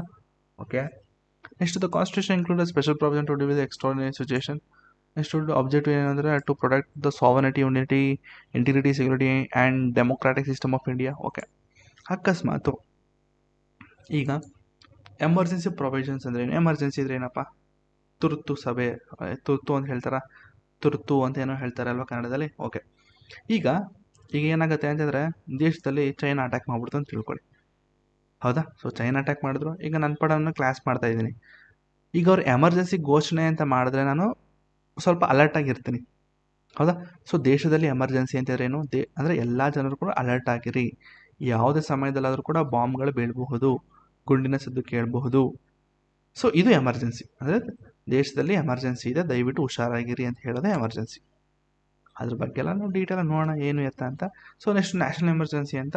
ಸೊ ನ್ಯಾಷನಲ್ ಎಮರ್ಜೆನ್ಸಿ ಅಂತಂದರೆ ವಾರು, ಅಕಸ್ಮಾತು ಯುದ್ಧ ಆದಾಗ, ಎಕ್ಸ್ಟರ್ನಲ್ ಅಗ್ರೆಷನ್ ಆದಾಗ, ಲೈಕ್ ಎಕ್ಸಾಂಪಲ್ ಪಾಕಿಸ್ತಾನಿಂದ ಬಂದಾಗ, ಮತ್ತು ಚೈನಾಯಿಂದ ಅಟ್ಯಾಕ್ ಅಂದರೆ ಹೊರಗಡೆಯಿಂದ ಅಟ್ಯಾಕ್ ಆದಾಗ. ನೆಕ್ಸ್ಟು ಆರ್ಮ್ಡ್ ರೆಬಿಲಿಯನ್ ಅಂತ. ಸೊ ಆರ್ಮ್ಡ್ ರೆಬಿಲಿಯನ್ ಅಂತಂದ್ರೆ ಏನು? ಅಂದರೆ ನಮ್ಮಲ್ಲೇ, ಲೈಕ್ ಎಕ್ಸಾಂಪಲ್ ಗುಜರಾತ್ ರಾಯ್ಟ್ಸ್ ಥರ, ಹೌದಾ. ಗುಜರಾತ್ ರಾಯ್ಟ್ಸ್ ಬಗ್ಗೆ ಗೊತ್ತಾ ನಿಮಗೆ? ನರೇಂದ್ರ ಮೋದಿ ಅವರ ಒಂದು ಇಂಟರ್ವ್ಯೂಲ್ಲಿ ಅದರ ಬಗ್ಗೆ ಒಂದು ವ್ಯಕ್ತಪಡಿಸಿದ್ರು, ಗುಜರಾತ್ ರಾಯ್ಟ್ಸ್ ಬಗ್ಗೆ. ಅಂದರೆ ಅವರೇ ಆ ಟೈಮಲ್ಲಿ CM ಆಗಿದ್ರು ಅನ್ಕೋತೀನಿ ಅಲ್ವಾ, CM ಆಗಿದ್ರು ಅನ್ಸುತ್ತೆ ಆ ಟೈಮಲ್ಲಿ, ಆಗಿದ್ರೆ ಆಗಿಲ್ವಾ ಗೊತ್ತಿಲ್ಲ, ಅವಾಗಾದಂತಹ ಒಂದು ಘಟನೆ. ಸೊ ಆ ಟೈಮಲ್ಲಿ ಏನಾಗಿತ್ತು ಅಂತಂದರೆ, ಒಂದು ಲೇಡಿ ಅನ್ಕೋತೀನಿ, ಒಂದು ಲೇಡಿಗೆ ಅಲ್ಲಿ ಒಂದು ಗ್ಯಾಂಗ್ ರೇಪ್ ಆಗಿತ್ತು, ಸರಿನಾ. ತುಂಬ ಕೆಟ್ಟದಾಗಿತ್ತು ಗುರು. ಅಲ್ಲಿದ್ದು ಆದಂತಹ ಒಂದು ರಾಯ್ಟ್ಸು ತುಂಬ ಕೆಟ್ಟದಾಗಿತ್ತು. ಅಲ್ಲಿದ್ದಂತಹ ಒಂದು ಲೇಡಿ ಮೇಲೆ ಗ್ಯಾಂಗ್ ರೇಪ್ ಆಗಿತ್ತು. ಆ ಒಂದು ಗ್ಯಾಂಗ್ ರೇಪ್ ಆದಮೇಲೆ ಅಲ್ಲೇ ಇದ್ದಂತಹ ಸುಪ್ರೀಂ ಕೋರ್ಟು ಒಂದು ಲಾನ ತಗೊಂಡು ಬರುತ್ತೆ. ಆ್ಯಕ್ಚುಲಿ ವುಮೆನ್ಸ್ಗೆ ಒಂದಿತ್ತು ಗುರು, ಅದು ಮುಂದೆ ಸುಪ್ರೀಂ ಕೋರ್ಟಲ್ಲಿ ಬರುತ್ತೆ ಅನ್ಕೋತೀನಿ ಆ ಟಾಪಿಕ್ಕು. ಆ ಸುಪ್ರೀಂ ಕೋರ್ಟಲ್ಲಿ ಬರುತ್ತಾ? ಸುಪ್ರೀಂ ಕೋರ್ಟಲ್ಲಿ ಬರುತ್ತೆ ಅನ್ಕೋತೀನಿ ಅಲ್ಲಿ. ಆಯಿತಾ. ಹೇಳ್ಕೊಡ್ತೀನಿ, ತಲೆ ಕೆಡ್ಸ್ಕೊಬೇಡಿ ಅದನ್ನು ಕೂಡ, ಆಯಿತಾ. ಸೊ ಆ ಥರ ಆದಾಗ ಸುಪ್ರೀಂ ಕೋರ್ಟು ಅಂದರೆ ಆ್ಯಕ್ಚುಲಿ ವುಮೆನ್ ಪ್ರೊಟೆಕ್ಷನ್ಗೆ ಒಂದು ಲಾ ಇರಲಿಲ್ಲ, ಆಯಿತಾ. ಸೊ ಅವಾಗ ಏನಾಯಿತು, ಆ ಥರ ಒಂದು ಇನ್ಸಿಡೆಂಟ್ ಆದ ತಕ್ಷಣ ಸುಪ್ರೀಂ ಕೋರ್ಟು ತನ್ನಷ್ಟಕ್ಕೆ ತಾನು, ಅಂದರೆ ಪಾರ್ಲಿಮೆಂಟ್ ಬಂದು ಅವರು ಒಂದು ಡಿಸ್ಕಷನ್ ಮಾಡಿ ವೋಟಿಂಗ್ ಮಾಡಿ ವುಮೆನ್ಸ್ಗೆ ಒಂದು ಲಾ ತರೋಕ್ಕಿಂತ ಮುಂಚೆನೇ ತಕ್ಷಣ ಸುಪ್ರೀಂ ಕೋರ್ಟು ಒಂದು ಲಾನ ತೊಗೊಂಡು ಬರ್ತದೆ ವುಮೆನ್ ಪ್ರೊಟೆಕ್ಷನ್ಗೆ ಆ ಟೈಮಲ್ಲಿ, ಆಯ್ತು. ಅವೆಲ್ಲ ಮುಂದೆ ಬಂದಾಗ ಅವೆಲ್ಲ ಮೇನ್ಸ್ ಪಾಯಿಂಟ್ಸು ಡಿಸ್ಕಸ್ ಮಾಡೋಣ, ಕೇಸ್ ಸ್ಟಡಿಗಳು ಕೂಡ ಡಿಸ್ಕಸ್ ಮಾಡೋಣ, ತಲೆ ಕೆಡ್ಸ್ಕೊಬೇಡಿ. ಬಟ್ ತಿಳ್ಕೊಂಡಿರಿ ಗುಜರಾತ್ ರೈಟ್ಸ್ ಬಗ್ಗೆ, ಆಯಿತಾ. ನೋಡ್ರಪ್ಪ, ಇದೆ ಬಿಲ್ಕಿಸ್ ಬನೋ ಕೇಸು ನೋಡಿ, 2002 ಅಲ್ಲಿ ಆದಂತಹ ಒಂದು ರೇಪ್. ಅದು ನೋಡಿ, 5 ತಿಂಗಳು ಪ್ರೆಗ್ನೆಂಟ್ ಅಂತೆ. ಸೊ 5 ತಿಂಗಳು ಪ್ರೆಗ್ನೆಂಟ್ ಮೇಲೆ ಒಂದು ಗ್ಯಾಂಗ್ ರೇಪನ್ನು ಆಗಿತ್ತು ಅಲ್ಲಿ. ಇಲ್ಲಿ ಅಂತಂದರೆ ರಂದಿಕ್ಪುರ್ ವಿಲೇಜ್, ಆಯಿತಾ. ಅದು ಬಿಟ್ಟರೆ ಅವಳ ಜೊತೆಗೆ ಹಸ್ಬೆಂಡು ಕೂಡ ಇದ್ರಂತೆ, ಜೊತೆಗೆ 3 ವರ್ಷದ ಒಂದು ಮಗಳು ಕೂಡ ಇದ್ದರು, ಅದರ ಫ್ಯಾಮಿಲೀಸ್ ಕೂಡ ಇದ್ದರು. ಸೊ ಅದೆಲ್ಲ ನೋಡಿ, ಇವನ್ನೆಲ್ಲ ನೋಡಬೇಕು, ಇವರು ಓದಬೇಕು ಇದನ್ನೆಲ್ಲ. ಸೊ ಅದಾದಮೇಲೆ ಬಿಲ್ಕಿಸ್ ಬನೋ ಇಲ್ಲಿ ಅದೊಂದು ಕೇಸ್ ಬಂದಿತ್ತಲ್ಲ, ಅದು CBI ಗೆಲ್ಲ ಕೊಟ್ಟಿದ್ದಾರೆ. ಅಲ್ಲಿ ಒಂದು ಸುಪ್ರೀಂ ಕೋರ್ಟು ಒಂದು ಇದನ್ನು ತಗೊಳ್ತು, ಸುಪ್ರೀಂ ಕೋರ್ಟ್ ಡಿಸಿಷನ್ ಇದೆ, ರೆಮಿಷನ್ಸು. ಆದರೆ ಅವ್ರಿಗೆ ಲೈಫ್ ಇಂಪ್ರಿಸನ್ಮೆಂಟ್ ಆಯಿತು ಬಿಡಿ, ಅವ್ರು ಬಿಡಿ. ಅದು ಬಿಟ್ಟರೆ 11 ಕನ್ವಿಕ್ಟ್ಸು ಇಲ್ಲಿ ಬಿಲ್ಕಿಸ್ ಬನೋ ಕೇಸಲ್ಲಿ ನೀವು ಕೇಸ್ ಸ್ಟಡಿಗಳು ಎಕ್ಸ್ಪ್ಲೇನ್ ಮಾಡ್ಬೇಕಾದ್ರೆ ಹೇಳ್ತೀನಿ ಬಿಡಿ, ಆಯಿತಾ. ಅದು ಸುಪ್ರೀಂ ಕೋರ್ಟಲ್ಲಿ ಬಂದಾಗ, ಸುಪ್ರೀಂ ಕೋರ್ಟ್ ಅಲ್ಲ, ನಿಮ್ಮ ಮುಂದೆ ಒಂದಷ್ಟು ಟಾಪಿಕ್ ಬರುತ್ತೆ ಅಲ್ಲಿ ಬಂದಾಗ ನಾನು ಈ ಒಂದು ಬಿಲ್ಕಿಸ್ ಬನೋ ಕೇಸ್ ಬಗ್ಗೆ ಹೇಳ್ಕೊಡ್ತೀನಿ. ಸೊ ಈ ಒಂದು ಕೇಸ್ ಸ್ಟಡಿ ಬಗ್ಗೆ ನೀವು ಓದಬೇಕು ಅಂದರೆ ಗೂಗಲ್ ಸರ್ಚ್ ಮಾಡಿ, ವಿಕಿಪೀಡಿಯಾ ಸಿಗುತ್ತೆ, ನೀಟಾಗಿ ಓದಿ, ಆಯಿತಾ. ಸೊ ಓಕೆ, ನೆಕ್ಸ್ಟು ಏನಪ್ಪ, next imposed across all the country or in a specific region. Okay, throughout the country ಅಥವಾ ಸ್ಪೆಸಿಫಿಕ್ ಒಂದು ರೀಜನಲ್ಲಿ. ಈಗ ಎಕ್ಸಾಂಪಲ್ ನಿಮ್ಮ ಮಣಿಪುರಲ್ಲಿ ಆಯಿತು. ಸೊ ಮಣಿಪುರಲ್ಲಿ ಅಂದರೆ ಅಲ್ಲೂ ಕೂಡ ಒಂದಷ್ಟು ರೆಬಿಲಿಯನ್ ಆಯಿತು. ಸೊ ಹಾಗಾಗಿ ಅಲ್ಲಿ ಏನು ಮಾಡಿದ್ರು ಅಂದರೆ ಸ್ಟೇಟ್ ಎಮರ್ಜೆನ್ಸಿನ ಹಾಕಿದ್ರು. So national emergency throughout the ಕಂಟ್ರಿನೂ ಇಂಪೋಸ್ ಮಾಡ್ಬೋದು, ಅಥವಾ ಸ್ಪೆಸಿಫಿಕ್ ಒಂದು ರೀಜನ್ಗಾರು ಇಂಪೋಸ್ ಮಾಡಬಹುದು, ಆಯಿತಾ. ನೆಕ್ಸ್ಟ್ ಸ್ಟೇಟ್ ಎಮರ್ಜೆನ್ಸಿ ಅಂತ ಬರುತ್ತೆ, ಅಥವಾ ಪ್ರೆಸಿಡೆಂಟ್ ರೂಲ್ ಅಂತಲೂ ಕೂಡ ಕರೀತಾರೆ. ಸೊ ಯಾಕೆ ಏನಿದು ಸ್ಟೇಟ್ ಎಮರ್ಜೆನ್ಸಿ ಅಂತಂದರೆ, ಫಸ್ಟ್ ಆಫ್ ಆಲು ಒಂದು ಪ್ರಾವಿಷನ್ಸ್ ಇದೆ, ಆರ್ಟಿಕಲ್ಸ್ ಬಿಡಿ, ಜಸ್ಟ್ ಪ್ರಾವಿಷನ್ಸ್ ನೋಡಿ. ಅಕಸ್ಮಾತು state fails to function according to constitution provisions ಅಂದರೆ ಏನು, ಅಕಸ್ಮಾತು ಸ್ಟೇಟು ಲೈಕ್ ಕರ್ನಾಟಕ, ತಮಿಳ್ನಾಡು, ಕೇರಳ, ಈ ಥರ ಏನು ಸ್ಟೇಟ್ಗಳಿದೆ, ಸೊ ಈ ಥರ ಸ್ಟೇಟ್ಗಳು ಸಂವಿಧಾನಾತ್ಮಕವಾಗಿ ತನ್ನ ರಾಜ್ಯವನ್ನು ನಡೆಸ್ತಾ ಇಲ್ಲ ಅಂತಂದರೆ, ಅಥವಾ ರೂಲ್ಸ್ ಆ್ಯಂಡ್ ರೆಗ್ಯುಲೇಷನ್ ಸರಿಯಾಗಿ ಫಾಲೋ ಮಾಡ್ತಾ ಇಲ್ಲ ಅಂದರೆ, ತುಂಬ ಕ್ರೈಮ್ ಆಗ್ತಾ ಇದೆ. ಎಕ್ಸಾಂಪಲ್ ನಿಮ್ಮ ವೆಸ್ಟ್ ಬೆಂಗಾಲ್ ಆಗುತ್ತೆ ನೋಡಿ. ಅಲ್ಲಿ ಮುಸ್ಲಿಂ ಮಾಬ್ಸ್ಗಳು ಏನು ಮಾಡ್ತಾರೆ, ಅಲ್ಲಿ ಅಟ್ಯಾಕ್ ಮಾಡ್ತಾರೆ, ಹಿಂದೂ ದೇವಾಲಯದ ಮೇಲೆ ಅಟ್ಯಾಕ್ ಮಾಡ್ತಾರೆ, ಯಾರು ಏನು ಕೇಳಲ್ಲ ಗುರು. ಅಕಸ್ಮಾತ್ ಇವ್ರೊಳಗೆ ಅಟ್ಯಾಕ್ ಮಾಡ್ತು ಅಂತಂದರೆ ಅರೆಸ್ಟ್ ಮಾಡ್ತಾರೆ ಅವ್ರನ್ನ, ಹಿಂದೂಗಳು ಅಟ್ಯಾಕ್ ಮಾಡ್ತಾರೆ, ಅರೆಸ್ಟ್ ಮಾಡ್ತಾರೆ. ಅದೆಲ್ಲರಿಗೂ ಕೂಡ ಗೊತ್ತು, ವೆಸ್ಟ್ ಬೆಂಗಾಲ್ ಯಾವ ಥರ ಅಲ್ಲಿ ಡಬಲ್ ಸ್ಟ್ಯಾಂಡರ್ಡ್ನ ಮೇಂಟೈನ್ ಮಾಡ್ತಾರೆ ಅಂತ ಎಲ್ರಿಗೂ ಕೂಡ ಗೊತ್ತು. ಬಟ್ ಮಾತಾಡೋಲ್ಲ, ಏನು ಮಾಡ್ತಾರೆ ಬಿಡಿ. ಅಕಸ್ಮಾತು ಯಾವ್ದಾದ್ರು ಒಂದು ಸ್ಟೇಟು ಸಂವಿಧಾನಾತ್ಮಕವಾಗಿ ನಡ್ಕೊಳ್ಳಿಲ್ಲ ಅಂತಂದರೆ, ಗವರ್ನರವರು ಒಂದು ಲೆಟರ್ ಬರೀತಾರೆ, ನೋಡಿ ಪ್ರೆಸಿಡೆಂಟ್ ಸಾಹೇಬ್ರೆ, ಈ ಒಂದು ರಾಜ್ಯದಲ್ಲಿ ಸರಿಯಾಗಿ ರೂಲ್ಸ್ ಆ್ಯಂಡ್ ರೆಗ್ಯುಲೇಷನ್ ಫಾಲೋ ಮಾಡ್ತಾ ಇಲ್ಲ, ಸಂವಿಧಾನಾತ್ಮಕವಾಗಿ ಸಂವಿಧಾನದ ವಿರುದ್ಧವಾಗಿ ನಡ್ಕೋತಾ ಇದ್ದಾರೆ, ಜನರಿಗೆ ಅವರು ಕೆಟ್ಟದನ್ನು ಮಾಡ್ತಾ ಇದ್ದಾರೆ ಅಂತ ಅಂದ್ಬಿಟ್ಟು ಒಂದು ಲೆಟರ್ನ ಬರೆದಾಗ ಪ್ರೆಸಿಡೆಂಟ್ ಅವರು ಬಂದು ಇಂಪೋಸ್ ಮಾಡ್ತಾರೆ. ಇಲ್ಲ ಅಂತಂದರೆ ಇನ್ನೊಂದು ಪ್ರೊವಿಷನ್ಸ್ ಏನಿದೆ ಅಂದರೆ, when a state fails to compile with a centre's direction. ಅಕಸ್ಮಾತು ಸ್ಟೇಟು ಸೆಂಟ್ರದ್ದು ಡೈರೆಕ್ಷನ್ಸ್ಗಳು ಕೊಟ್ಟಿರ್ತಾರೆ, ಅಂದರೆ ನೋಡಪ್ಪ ನೀನು ಈ ಒಂದು ಸ್ಕೀಮ್ಗಳನ್ನ ತೊಗೊಂಡು ಬಾ, ಅಥವಾ ಇದು ತೊಗೊಂಡು ಬರಬೇಡ ಅಂತ ಏನೋ ಒಂದು ಹೇಳುತ್ತೆ, ಸೆಂಟರ್ ಒಂದು ಬುದ್ಧಿವಾದ ಹೇಳುತ್ತೆ. ಅಕಸ್ಮಾತು ಅಲ್ಲ ಕಣ್ರಿ, ನಾನ್ಯಾಕ್ರಿ ನಿಮ್ಮ ಮಾತು ಕೇಳಬೇಕು ಅಂತ ಹೇಳಿ ಸ್ಟೇಟು ತನ್ನಷ್ಟಕ್ಕೆ ತಾನು ವರ್ತನೆ ಮಾಡಿ, ತನ್ನಷ್ಟಕ್ಕೆ ತಾನು ಏನೋ ಒಂದು ರಾಜ್ಯ ನಾನೇ ನಡೆಸ್ತೀನಿ ಹಂಗೆ ಅಂತ ಹೋದಾಗ ಅಲ್ಲೂ ಕೂಡ ಸ್ಟೇಟ್ ಎಮರ್ಜೆನ್ಸಿ ನಡೆಸ್ತದೆ. ಸೊ ಈಗ ಮಣಿಪುರಲ್ಲಿ ಈಗ ರೀಸೆಂಟಾಗಿ ಆಯಿತು, ಇದು ಕೂಡ ಕರೆಂಟ್ ಅಫೇರ್ಸು. ಮಣಿಪುರಲ್ಲಿ ಆದಂತಹ ಒಂದು ಸ್ಟೇಟ್ ಎಮರ್ಜೆನ್ಸಿ ಯಾವುದು ಅಂದರೆ article 356, when state fails to function according to the constitution provisions. ಹೌದಾ? ಓಕೆ. ನೆಕ್ಸ್ಟ್ ಫಿನಾನ್ಷಿಯಲ್ ಎಮರ್ಜೆನ್ಸಿ ನೋಡಿ, ದೇಶದಲ್ಲಿ ಕಂಪ್ಲೀಟಾಗಿ ಎಲ್ಲ ವಿಧಾಗಿರುತ್ತೆ, ಎಕಾನಮಿ ವಿಧಾಗಿರುತ್ತೆ, ದೇಶದಲ್ಲಿ ಹಣ ಇರಲ್ಲ, ಗೌರ್ಮೆಂಟಲ್ಲಿ ಕೂಡ ಹಣ ಇರಲ್ಲ, ತಿನ್ನೋ ಅನ್ನ ಕೂಡ ಚಿನ್ನಾಗಿರುತ್ತೆ, ಆಯಿತಾ. ಫಿನಾನ್ಷಿಯಲ್ ಸ್ಟೆಬಿಲಿಟಿ ಅನ್ಸ್ಟೇಬಲ್ ಆಗಿರುತ್ತೆ. ಸೊ ಈ ಥರ ಎಲ್ಲ ಆದಾಗ ಈ ಒಂದು ಫಿನಾನ್ಷಿಯಲ್ ಎಮರ್ಜೆನ್ಸಿ ಕರೀತಾರೆ. ಸೊ ಇದನ್ನು ಯಾವಾಗ ಕರೆದಿದ್ರಪ್ಪ ಅಂದರೆ, ಇದುವರೆಗೂ ಕರೆದೇ ಇಲ್ಲ ಅಷ್ಟೇ, ಇನ್ನೇನಿಲ್ಲ. ಫಿನಾನ್ಷಿಯಲ್ ಎಮರ್ಜೆನ್ಸಿ ಒಂದ್ಸರಿ ಇದನ್ನು ಕೂಡ ಕರೆದಿಲ್ಲ. ಬಟ್ 1991 ಆ ಥರ ಒಂದು ಕ್ರೈಸಿಸ್ ಆಗಿತ್ತು, ಬರಗಾಲ ಬಂದಿತ್ತು, ಎಲ್ಲ ಆಗಿತ್ತು. ಸೊ ಆ ಥರ ಒಂದು ಟೈಮಲ್ಲಿ ಕರಿಬೇಕು ಅನ್ನೊಂದು ಒಂದಷ್ಟು ಹೆಜ್ಜೆಗಳಿದ್ದಾಗ ಆ್ಯಕ್ಚುಲಿ ಒಂದು LPG ರಿಫಾರ್ಮ್ಸ್ ಅದು ಅಂತ ತೊಗೊಂಡು ಬಂದು ಅದನ್ನು ಎತ್ಕೊಂಡ್ರ ಮೇಲೆ ಅಷ್ಟೇ, ಇನ್ನೇನಿಲ್ಲ. ಸೊ ಈ ಥರ ಒಂದು ಎಮರ್ಜೆನ್ಸಿ ಕರೆದಾಗ ಏನಾಗುತ್ತೆ, ಸ್ಟೇಟು ತುಂಬ ಪವರ್ಫುಲ್ ಆಗಿಬಿಡುತ್ತೆ. ಸ್ಟೇಟ್ ಎಲ್ಲ ಕೂಡ ಸೆಂಟರ್ ಅಂಡರ್ಲಿ ಬರುತ್ತೆ. ಈ ಫೆಡರಲ್ ಸ್ಟ್ರಕ್ಚರ್ ಅಂತ ಏನಿದೆ ಅದೆಲ್ಲ ಕಂಪ್ಲೀಟಾಗಿ ಯೂನಿಟರಿ ಆಗಿಬಿಡುತ್ತೆ. ಸೊ ಈಗಾಗಲೇ ನಿಮಗೆ ಗೊತ್ತು ಯೂನಿಟರಿ ಅಂದರೆ ಏನು ಗೊತ್ತು, ಫೆಡರಲ್ ಅಂತೆಲ್ಲ ಗೊತ್ತು, ಹೌದಾ? ಸೊ ಕಂಪ್ಲೀಟಾಗಿ ನೆಕ್ಸ್ಟು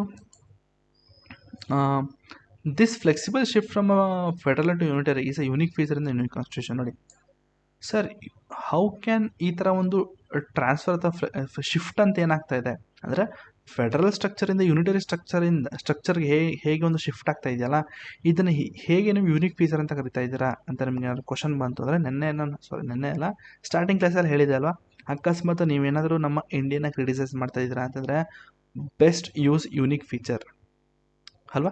ಸೊ ಚೆನ್ನಾಗಿದೆ ಅಲ್ವಾ, ನಾನು ಪಾಸಿಟಿವ್ ಆಗಿ ಕ್ರಿಟಿಸೈಸ್ ಮಾಡ್ತಾ ಇದ್ದೀನಿ. ಅಂದರೆ this flexible shift from a federal to unitary is a unique feature in the sense of the Indian constitution, ಹೌದಾ?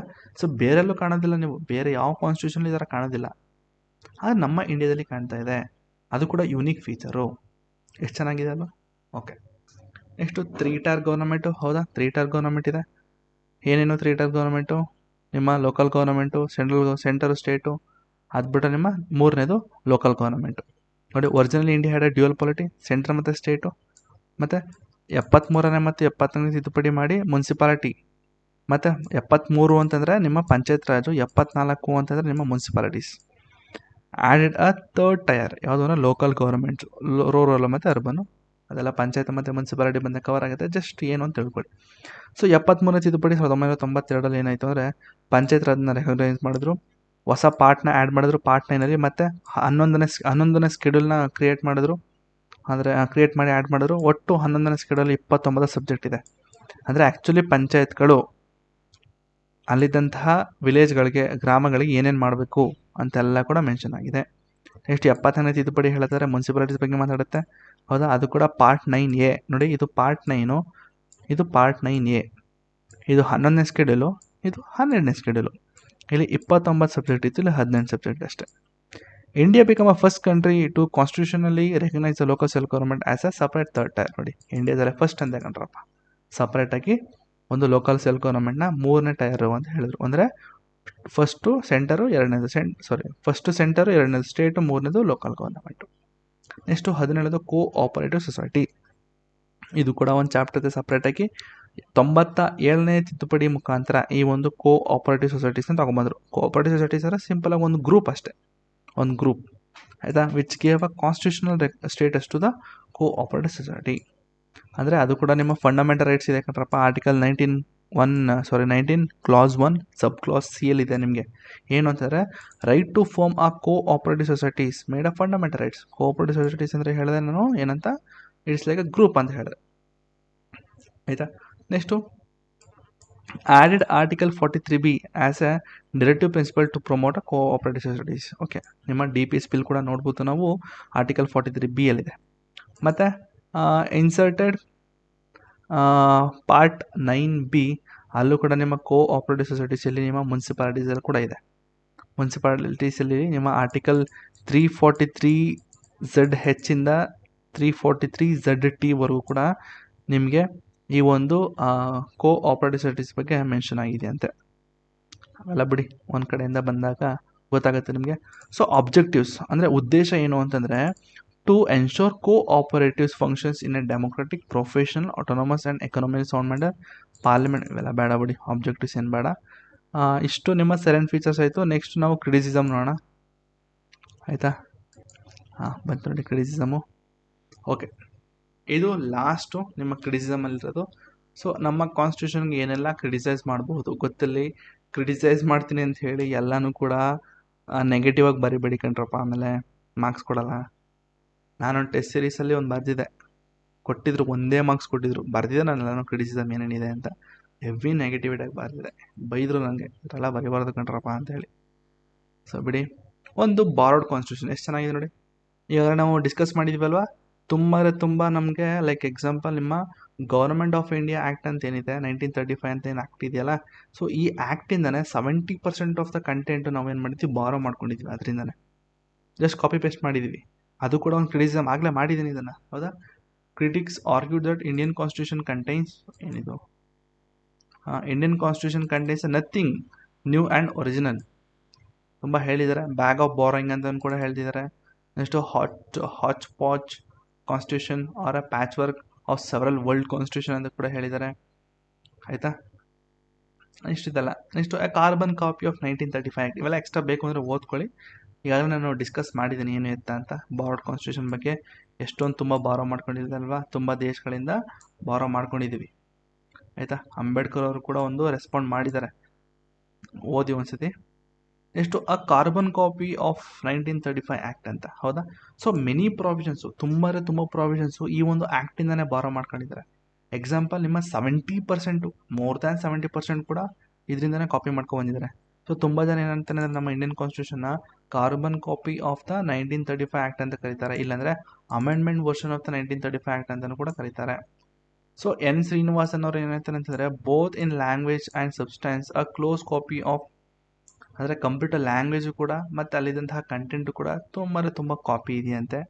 ನೆಕ್ಸ್ಟು ಸರ್ ಇವೋರ್ ಜೆನ್ನಿಂಗ್ ಅವರು ಏನು ಹೇಳಿದ್ದಾರೆ ಅಂದರೆ, ಮೆನಿ ಪ್ರೊವಿಷನ್ ಕಾಪಿಡ್ ಆಲ್ಮೋಸ್ಟ್ ಟೆಕ್ಸ್ಚುಯಲಿ ಅಂತಂದರೆ ಅಲ್ಲಿಂದನೇ ಜಸ್ಟ್ ಕಾಪಿ ಪೇಸ್ಟ್ ಮಾಡಿದ್ದಾರೆ ಅಂತ.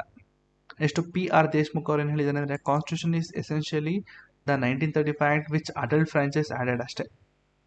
ಅಂದರೆ 1935 ಆ್ಯಕ್ಟಲ್ಲಿ ಏನು ಅಡಲ್ಟ್ ಫ್ರಾಂಚೈಸ್ ಇರಲಿಲ್ಲ ಅದನ್ನು ಇವರು ಆ್ಯಡ್ ಮಾಡಿದ್ದಾರೆ ಅಷ್ಟೇ ಅಂತ ಹೇಳಿದ್ದಾರೆ PD ದೇಶ್ಮುಖ್ ಅವರು. ನೆಕ್ಸ್ಟು ಅಂಬೇಡ್ಕರ್ ಅವರು ಡಿಫೆಂಡ್ ಮಾಡ್ಕೊಂಡಿದ್ದಾರೆ ಏನು ಅಂತಾರೆ ನೋಡಪ್ಪ, there is nothing to be ashamed of in borrowing. ನೋಡಪ್ಪ, ಬಾರೋಯಿಂಗ್ ಅಂದರೆ ನಾವು ಆ ಕಡೆಯಿಂದ ಕ್ಯಾರಿ ಮಾಡಿದ್ದೀವಿ ಅಂತ ಹೇಳಿ ನಾವು ನಾಚಿಕೆ ಪಡುವಂತಹ ಅವಶ್ಯಕತೆ ಇಲ್ಲ. ಯಾಕೆ ಅಂತಂದರೆ provisions taken relate mostly of the details of administration.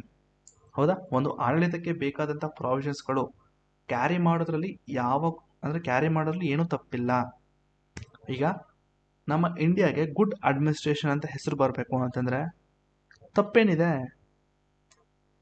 ಈಗ ಬೇರೆ ದೇಶದವರು ಚೆನ್ನಾಗಿ ಅಡ್ಮಿನಿಸ್ಟ್ರೇಷನ್ ಮಾಡ್ತಾ ಇದ್ದಾರೆ ಅಂತಂದರೆ ಆ ಒಂದು ದೇಶದಲ್ಲಿದ್ದಂತಹ set of rules and regulation follow ಮಾಡಿದ್ರೆ ತಪ್ಪೇನಿದೆಯಪ್ಪ?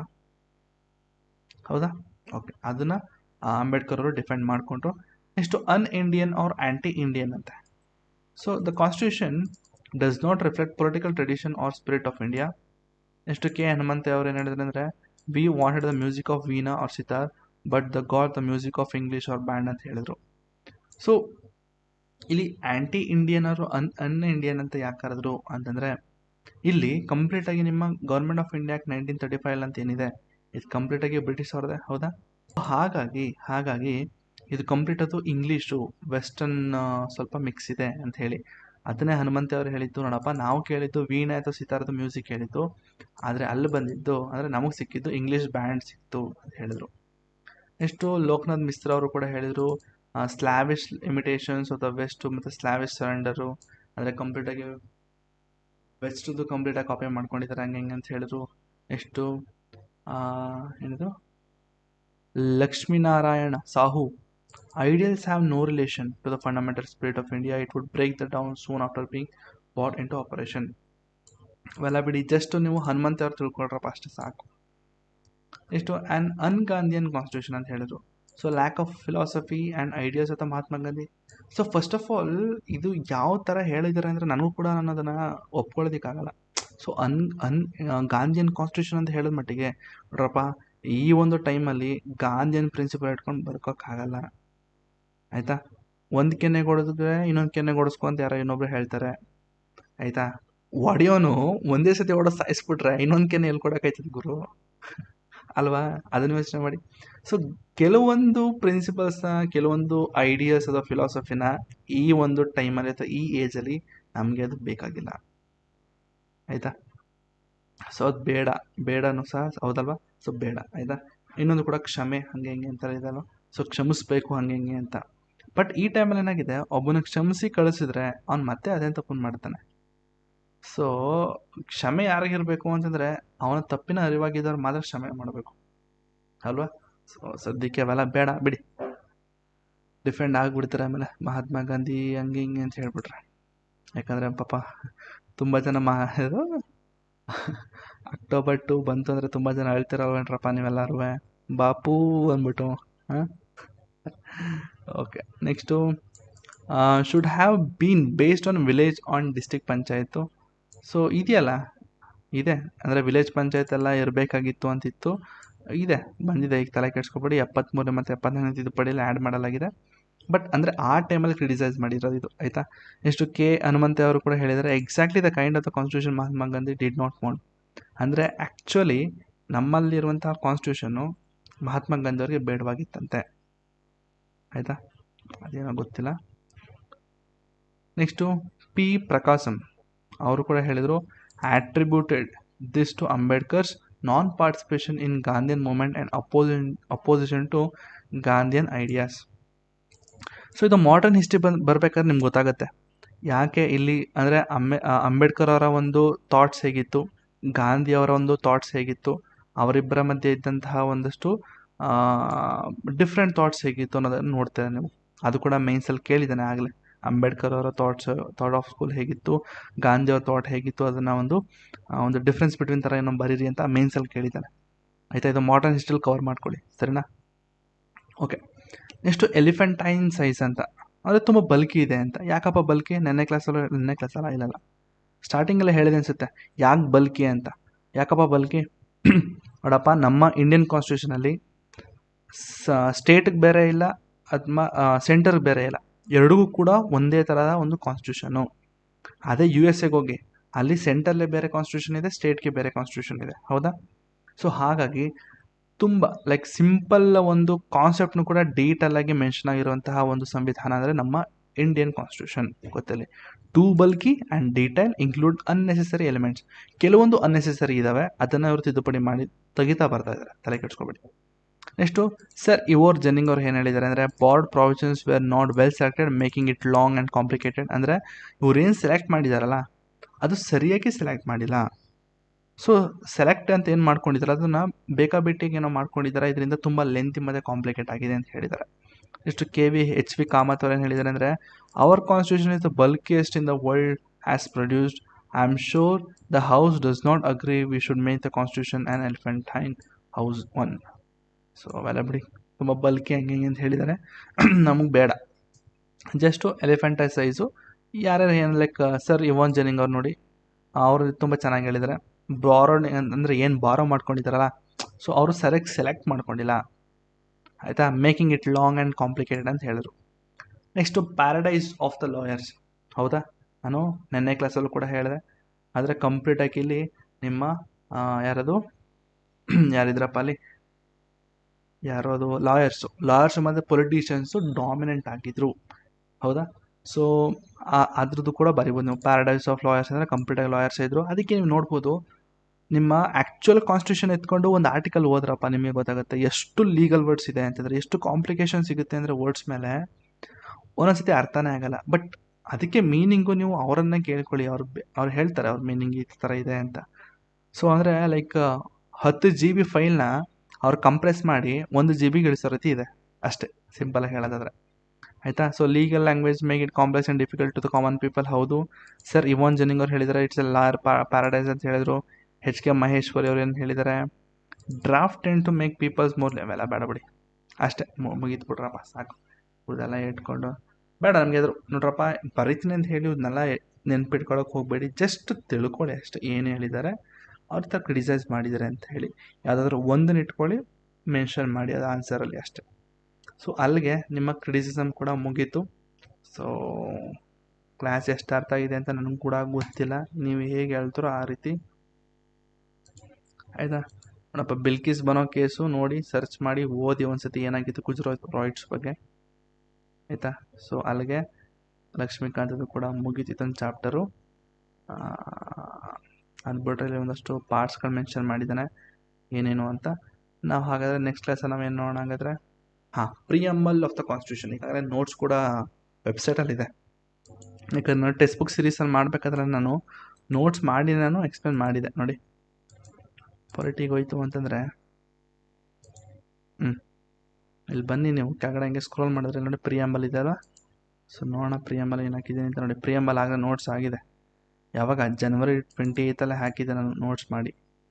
ಸೊ ಡೀಟೇಲ್ ನೋಟ್ಸ್ ಇದೆ, ಏನು ಇದು ವರ್ಡ್ಸ್ಗಳು ಸಾವರಿನ್, ಸೋಷಲಿಸ್ಟು, ಸೆಕ್ಯುಲರು, ಏನೇನು ಅದ್ರ ಬಗ್ಗೆ ಎಲ್ಲ ಹಾಕಿದ್ದೀನಿ.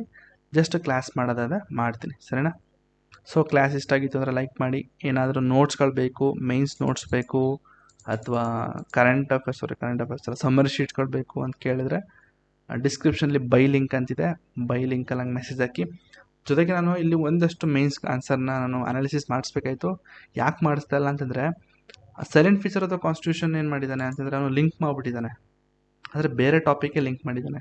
ಸೊ ಹಾಗಾಗಿ ನಾನೇನು ಮಾಡ್ತೀನಿ ಅಂತಂದರೆ ಬೇರೆ ಟಾಪಿಕ್ಕು ಕಂಪ್ಲೀಟ್ ಮಾಡಾದ್ಮೇಲೆ ಅದನ್ನು ಮಾಡ್ತೀನಿ, ಸರಿನಾ? ಸೊ ತಲೆ ಕೆಡಿಸ್ಕೊಬೇಡಿ, ಯಾವುದನ್ನು ಕೂಡ ಮರ್ತಿಲ್ಲ. ಆಮೇಲೆ ಯಾಕೆ ಸರು ಮಾಡಿಲ್ಲ ಈ ಕ್ಲಾಸಲ್ಲಿ ಮರ್ತ್ಬಿಟ್ರ ಅಂತ ತಿಳ್ಕೊಬೇಡಿ.